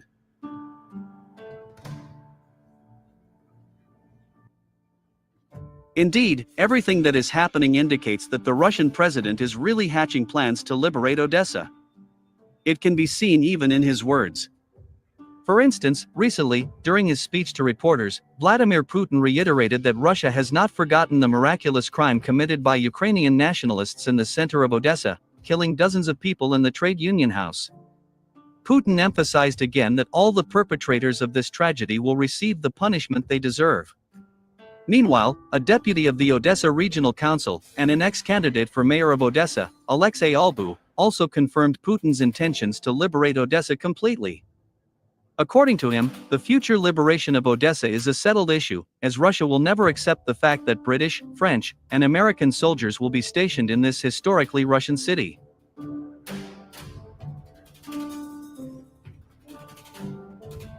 Alexei Albu noted that time is playing on Russia's side, and that Putin has never limited himself in the timing of a special military operation.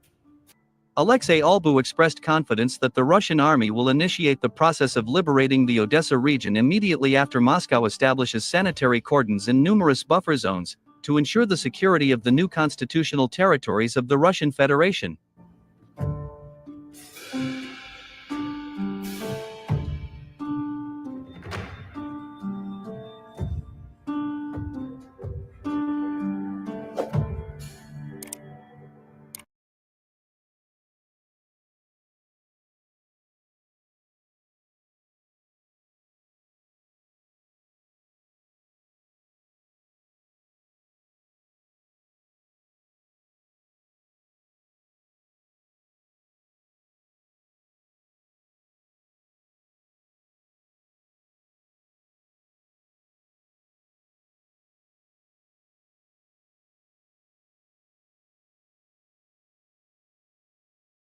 Now, Daniel L. Davis has forgotten more about war and military things than most of the politicians in Washington, London, and everywhere else have ever known.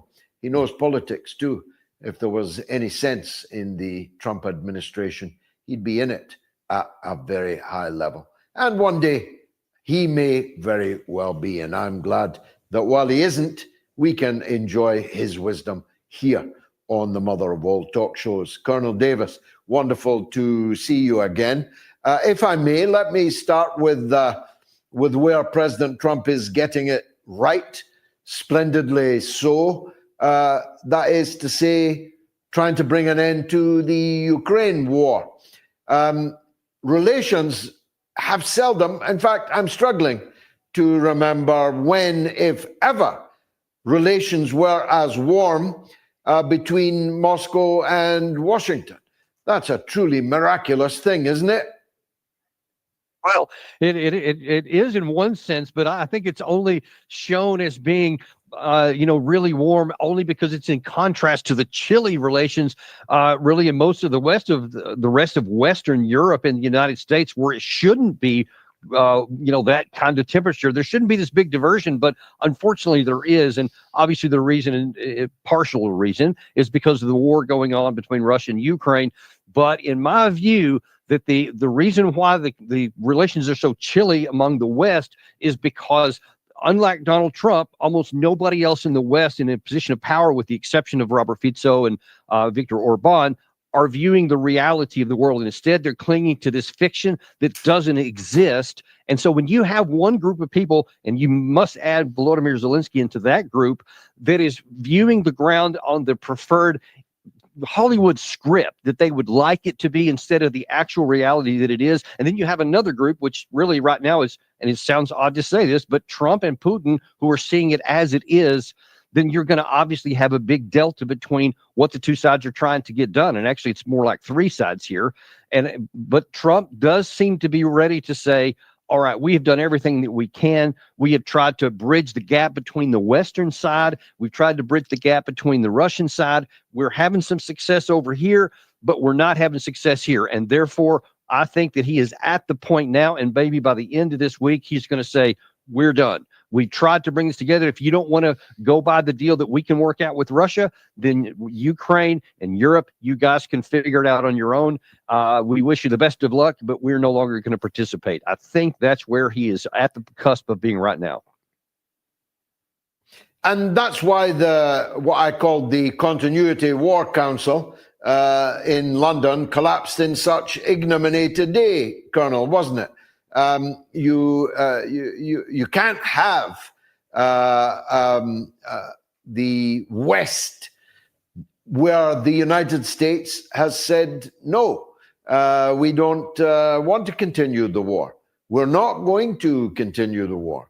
And so they pulled Rubio and Witkoff out of the talks in London today. Then Germany and France pulled out. And we had the totally ignominious end of the British government, whose talks they were itself pulling out of them, and thereby leaving the Ukrainian delegation holding their proverbial. The ignominy of that is likely to accelerate the ending of all of this, don't you think? Well, I do, and I got to say, it's just the latest embarrassing outcome that is so predictable. When you had the U.S. side signaling nothing but these are our terms that we're willing to discuss, and if you're not willing to do that, we're going to walk. I mean, how many times can you say that? And then why would you have this meeting that you think that the U.S. side is still going to come to and have a discussion to where maybe you can talk them into your side, and then be surprised when at the end of it that we say we're only going to send one medium level guy, General Keith Kellogg, and our senior diplomats aren't going to be there. How can you be surprised by that? And then, like you say, to just scatter one after the other to fall off, leaving basically Volodymyr Zelensky, who earlier today made the statement that, oh, by the way, this whole issue about recognizing Crimea, yeah, it ain't going to happen. I don't want it to happen. So he's staying firmly in this fictional bubble. But the Russians are going, you can stay in that bubble because it's going to end up getting popped with a howitzer, or you can do it yourself, one or the other. But that's where this is going. And as long as they stay in that fictional version of what they wish were reality, I mean, this can only end worse for the Ukraine side than if they had agreed to whatever Trump and Putin can come up with. That's what is so crucial to understand. As ugly as this is, George, the only reason that we're at this position where it can be ugly now is because of the absolute unwillingness of the entire West, to include the Biden administration prior to this, to acknowledge reality. We have forfeited every opportunity to have a negotiated settlement that would have been more advantageous to the Ukraine side. Now that we're left with an ugly one diplomatically today, or this will eventually be a military victory with terms of surrender issued to the Ukraine side. That's where we're at right now. So let's go hypothetical, Colonel, if you'll permit me. Let's say the U.S. side says, okay, we're done, we're out of here. We're going to make our own arrangements in improving relations with Moscow. There's a summit going to be arranged between the two presidents. We're going to unilaterally lift many of the sanctions that we imposed before after 2014. And the war party, the Continuity War Council of the willing in the European Union, which is by no means them all, as you say, and even those who are willing don't actually have more than a paddle boat or two that they could lend to the expeditionary force. What happens then? Does the war continue? And how does Zelensky keep his forces at the front when everyone else is declared they're out of there? Yeah, two different factors I want to discuss based on all that you just laid out there. Number one, earlier today, Vladimir Putin very powerfully signaled that they are moving forward and accelerating their capacity to both their defense industrial base, to expand their war-making capacity and their ability to sustain, simultaneous with a continuing evolution of their war-fighting doctrine and their capacities as formations, etc. They are signaling they're doing everything to take the military capacity they have now generated for the last 3 years, and they're going to improve it so that this year it's going to get even stronger, meaning they have no intention of ending this war here. They recognize that there's not going to be a diplomatic solution. They can see that there's, the gap is so wide, it's unbridgeable, so that they are signaling they're not even going to slow down with what they're doing militarily. And then on the second side of that gets far too little visibility from the perspective of the Ukrainian armed forces. There's one issue about how much can the Europeans do without us. It's minimal. It's a smaller percentage. It's not insignificant. It does have something, as long as European countries are willing to continue to bankroll themselves and get rid of their money and to deplete their stocks. They have the capacity. They can do it.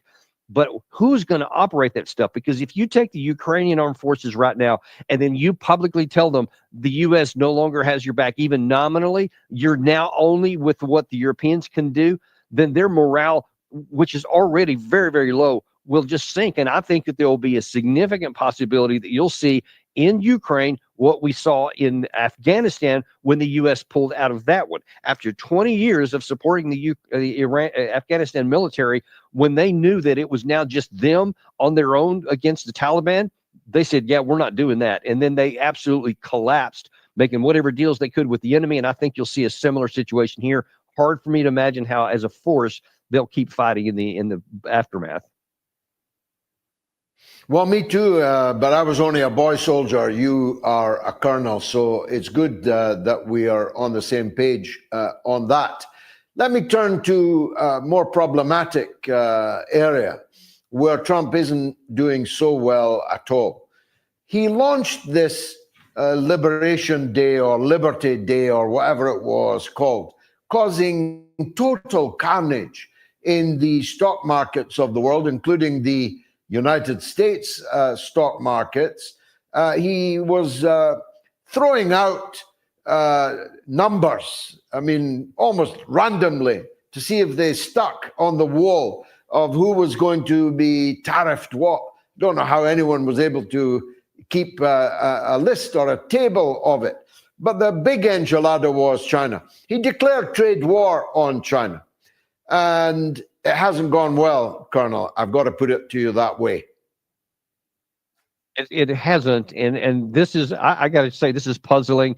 I just cannot figure out what the end state is, what the expectation was. What does he think it's going to work? What his advisors may have been telling him economically, because you don't have to be an economics expert to realize this is not going to end well. That you can't literally upend the status quo economically of the entire globe, not just China, but I mean, initially it was 185 different countries. And it's important to note, he didn't just end the rest of it and stick with China. He put a 90-day pause on it with everybody else, still kept it at its nominal 10%, and then it announced that there was 75 countries that we were negotiating with. Well, that means you have to have negotiations, and maybe they'll work, maybe they won't. This thing could end up still stay more chaotic, even among the Western countries and the other countries of the world.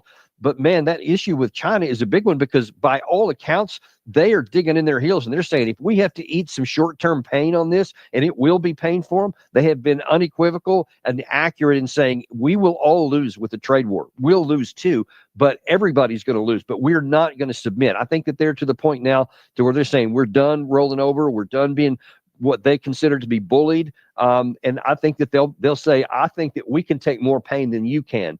And if they stick with that, and we don't get anything resolved relatively soon, and you see Trump's trying now, He's now kind of softening his position. But the question is China going to soften theirs? Because they may say, we'll either go back to where it was, or we're going to keep these tariffs in place. So now then it's a double-edged sword, and I'm not sure that the president knows how to navigate his way out of it. And finally, Colonel, if you will, give us your reading on the current state of affairs in the Persian Gulf. If you judge it on words, then the negotiations are going quite well. They are continuing from Oman to Rome and more to come.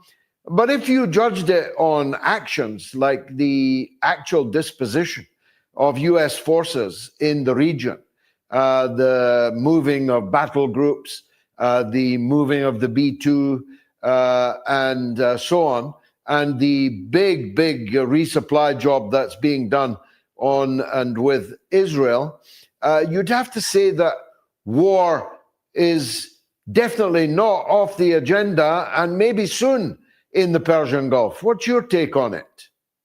And I sure hope that's not right. But I mean, you had President Trump issuing out a Truth Social yesterday that said he was seeing eye to eye with Benjamin Netanyahu in all things, I think was the quote that he used, implying that that certainly includes issues with Iran. And we know for sure what Israel's unambiguous desire is, and that is to go to war with Iran and to drag us in along with it.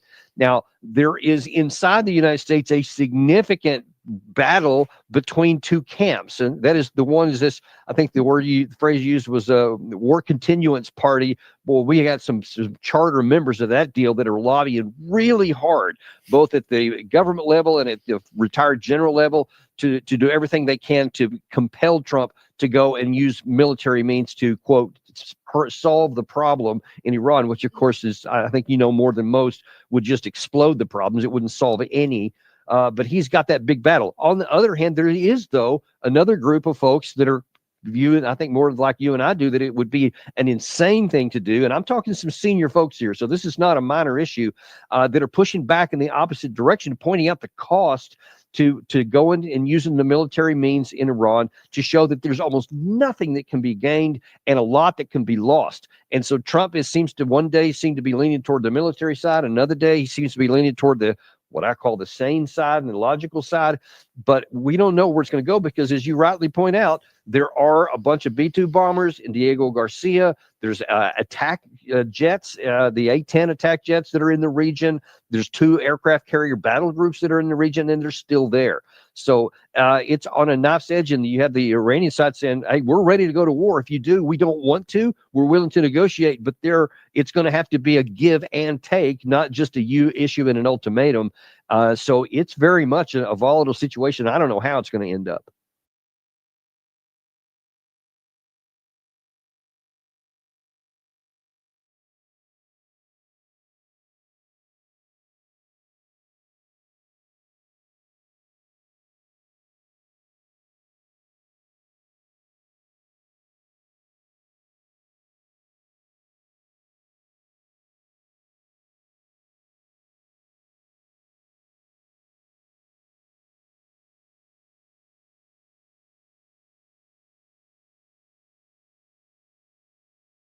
We are going to be looking at some disturbing videos, strange and odd news stories, and as always, let's go ahead and get right into today's video. We definitely have some news to dive into, some things to talk about, some things to discuss that I do not like. But if something is featured on this channel, more than likely, I do not like it. But in this first segment, did you know that the United Kingdom, they will be dimming the sun?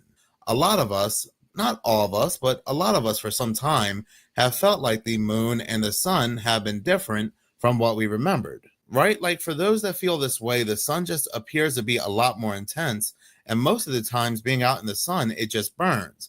It looks like a white LED light bulb from Dollar General. Not even sunflowers want to turn towards the sun anymore. Then we have the moon with all these different moon types, the moon appearing in the wrong side of the skies at certain hours, when it should be on the opposite side of the skies. Then there are people that are saying that the moon is also a lot more intense. It comes off very bright and it's bigger than what people remember. Now, before anybody says that that's crazy talk, that's French toast and eggs, that the moon and the sun are different from what we remembered, we have to remember that they have been wanting to block out the sun for quite some time now. Bill, the mosquito guy Gates, has come out and said that he wants to block out the sun. And then we have China with the artificial sun and so forth. But also there are patents for a lunar and solar simulator, a fake sun and a fake moon. Then there's also the fact of they are constantly spraying the skies. So to believe that there's something wrong with the sun and the moon and the skies, or they just feel different, is not outside the realm of possibility, especially given the fact that we have all this in play.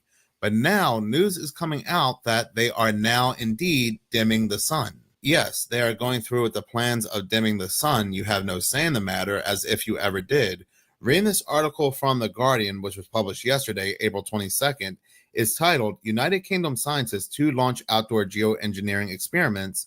Blocking sunlight could temporarily slow the climate crisis, but the technologies remain highly controversial. So this 50 million euro project will be small in scale at first and eventually expand out. If successful, this could temporarily reduce surface temperatures and the harm the climate crisis is causing, giving more time for the deep cuts in global carbon emissions needed. Yes, the reason why they're blocking out the sun is due to the climate or the big bad boogeyman in their eyes, or so they say.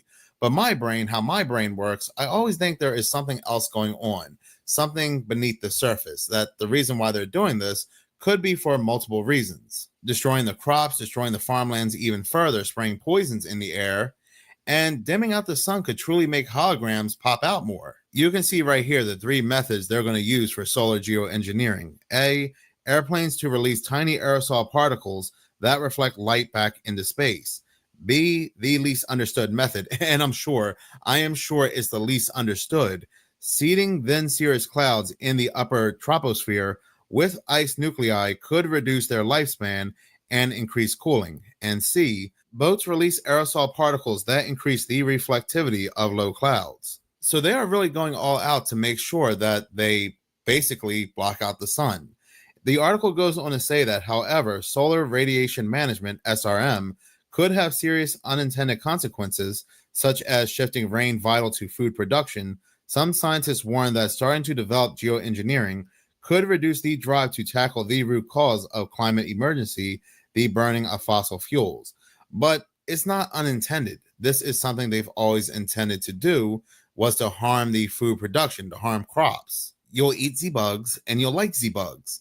So as of right now, this is only in its testing phase, or again, so they say, but they hope to really expand this out over the course of a decade. But this is not new news. This is nothing new. They have been doing this stuff for quite some time now, for decades, manipulating the effects of the sun on the earth, manipulating the moon, manipulating the skies, manipulating the weather, and so forth. But this is just to let you know in advance when you see everything extra dim, extra dreary, and you ask yourself, why haven't I seen the sunlight for quite some time? Why are my crops dying, and so forth? Well, they can say we did this for the climate. We dimmed the sun for the climate. Remember those news articles we were getting in the beginning of 2025 where people in the United Kingdom, they were saying in certain locations, they were not getting any sunshine whatsoever in days. Matter of fact, some people were saying in a month, there was absolutely no sun. The lack of sunshine was being blamed on something called a anticyclonic gloom, something along those lines. It was some kind of crazy name. But with this news coming out, it kind of makes a lot of sense now why certain parts of the United Kingdom were not getting any sunshine. If anything, with the skies constantly looking gray, I don't remember the last time the skies actually looked blue.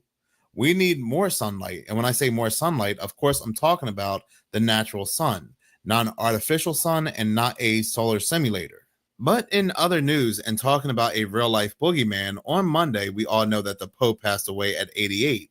But there was other news that happened that seemingly went under the radar. Klaus Martino Schwab, the founder of the World Economic Forum, had officially stepped down as chairman, and in his words, in his 88th year. For almost 55 years, since 1971, Klaus Schwab was the chairman of the World Economic Forum. So for 55 years, he ruled the World Economic Forum, but suddenly, out of nowhere, a couple days after he stepped down, there are now whistleblower claims against him. Now you may be saying, great, he's going to get his day and there's going to be some action taken against him.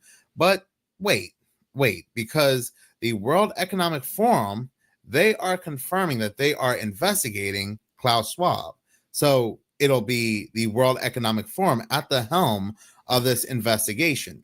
It kind of works like, remember that video that came out involving CERN where that girl was in front of that Shiva statue and cloaked figures stabbed her? CERN investigated CERN and found that CERN did no wrongdoing, that it was just a prank. But anyway, going back to Klaus Schwab, and I'm reading this article from Finance 24, is titled World Economic Forum Confirms Investigation into Claims Against Founder Schwab. The World Economic Forum confirmed Wednesday that it has launched an investigation into allegations made against its founder, Klaus Schwab, that reportedly prompted his resignation this week. The article goes on to say that in a statement confirming a report by the Wall Street Journal, the World Economic Forum said its board of trustees unanimously supported the Audit and Risk Committee's decision to initiate an independent investigation following a whistleblower letter containing allegations against former chairman Klaus Schwab. But the board, in their very first statement, hailed Schwab's outstanding achievements in his 55 years in charge. So what are the allegations against Klaus Schwab that he is denying? Continue to read the article. It goes on to say that emergency meeting, the letter said to have been sent by anonymous current and former World Economic Forum staff, included allegations that Klaus Schwab asked junior employees to withdraw thousands of dollars from ATMs on his behalf and used forum funds to pay for private in-room massages at hotels, wrote the Wall Street Journal, which said it has seen the letter and spoken with people familiar with the case. The article goes on to say it also alleged that his wife Hildy scheduled token forum-funded meetings in order to justify luxury holiday travel at the organization's expense, the paper said. And the letter reportedly raised concerns about how Schwab treated female employees and how his decades-long leadership allegedly allowed instances of sexual harassment and discriminatory behavior to go unchecked. Oh, let me stop right there. Does anybody out there truly believe that this organization was not aware that this man has been doing these things for quite some time?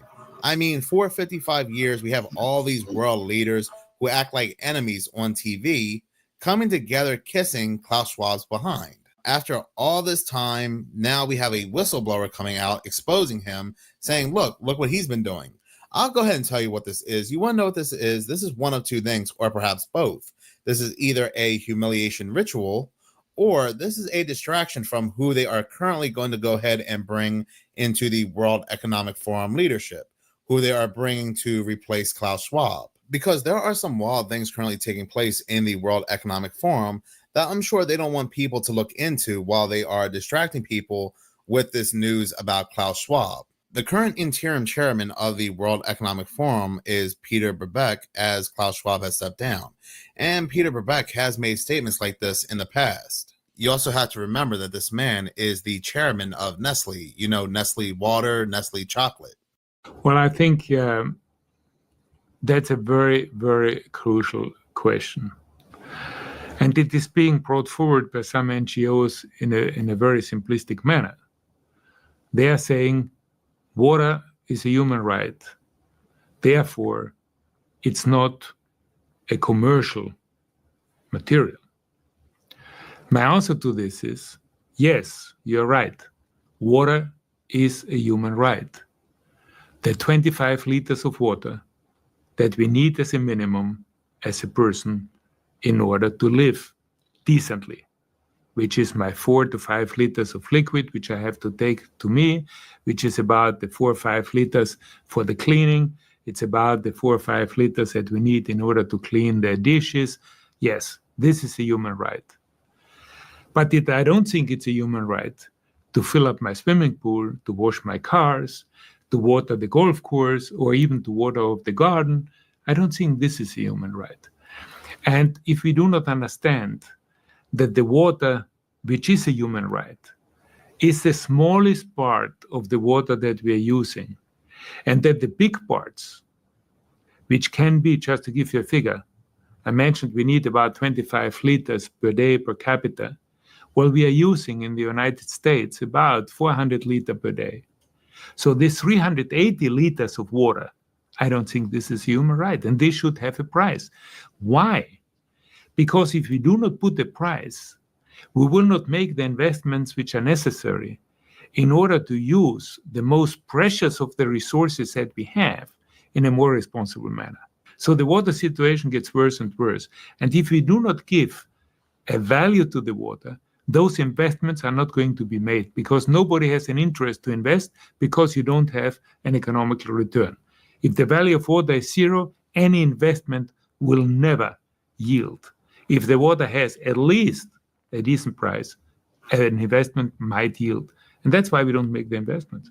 Those who emotionally appeal that water should not have any price because it is a human right, they don't look into reality. So at the end of the day, it's basically all about control, how much water we use and how much water they are going to give us, because in their eyes, water is not a human right. Water should not be free. Are there people out there wasteful with water? Yes, but I don't think anybody wants a major corporation like Nestle, who's all about water, control of water, and the World Economic Forum to determine whether water is a human right or not and what the price should be when it comes to accessing water. And this is what people are currently talking about when it comes to Peter Brabeck, the current chairman of the World Economic Forum, among other things. And now suddenly we are getting news about the old guy, the older guy who has just recently stepped down. Who cares what Klaus Schwab did with the World Economic Forum funds? We know he's corrupt. We know the World Economic Forum is corrupt.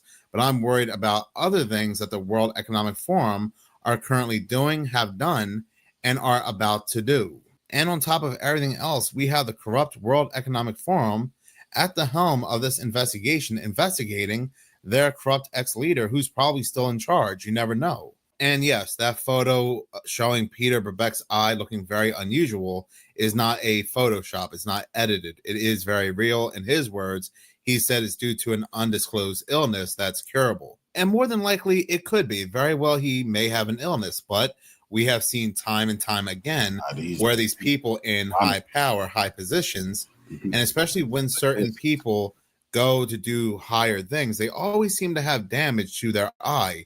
And it always seems to be their left eye. Remember, news and photos came out of the Queen having a very similar looking eye to Peter Brabeck, and it was also her left eye. Reading this article here from the Mirror, the Queen and eye, monarch spotted with extremely bloodshot eye, but is in fine fettle.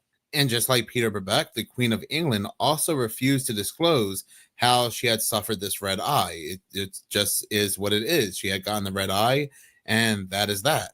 The article ends with the Queen has suffered similar bloodshot eyes back in 2006 and 2011. And again, they never disclosed how she had gotten these bloodshot eyes. But at the end of the day, I guess it's her right to not to disclose it. Queen Sylvia would also sport this very similar red eye on her left eye, just like Queen Elizabeth. But a few months ago, I did upload a video to YouTube discussing this certain left eye society and how these members get these eye conditions and why they're getting these eye conditions. YouTube was not playing around.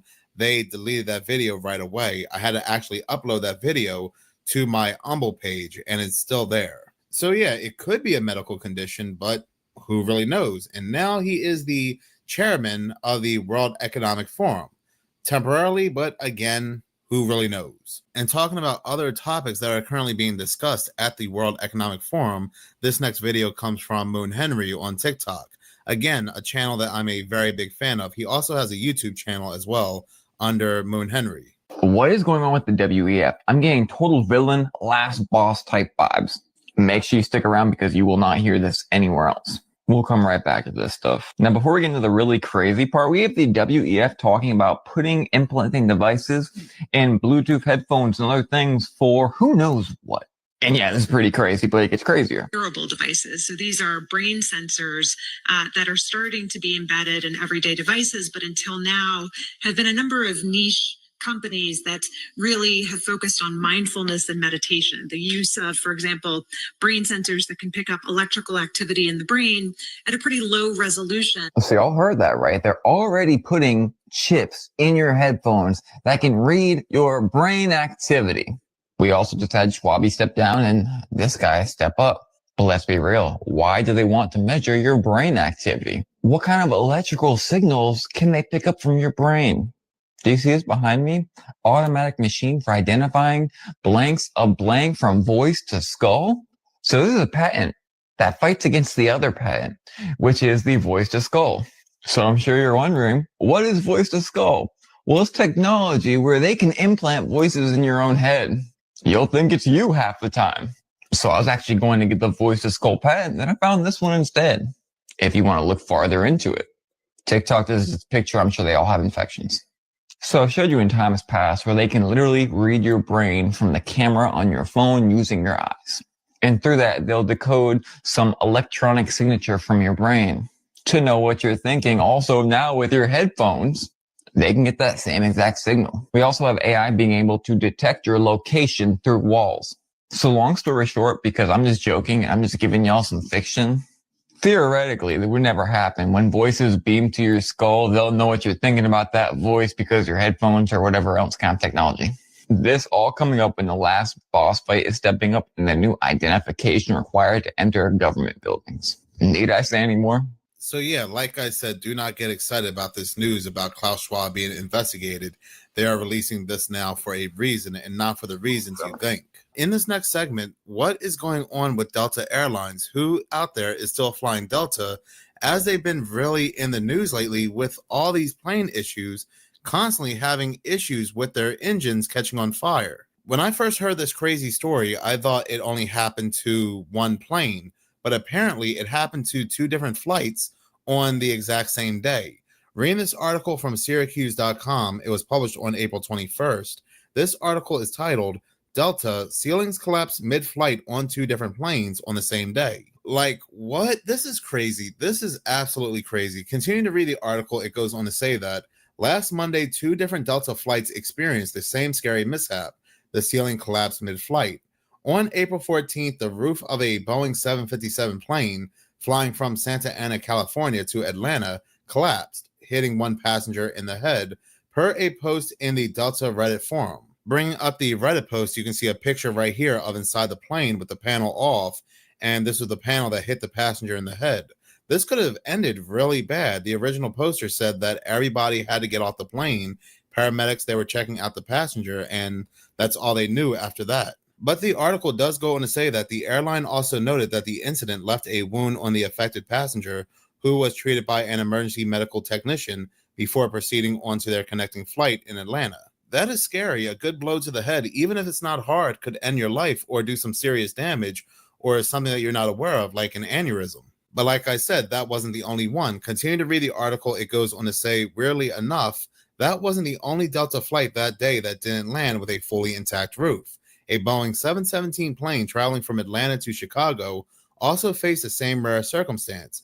However, none of the passengers sustained injuries during this flight. Of course they didn't. All the passengers in that row saw the roof coming down, and they were all holding it up for the remainder of that flight.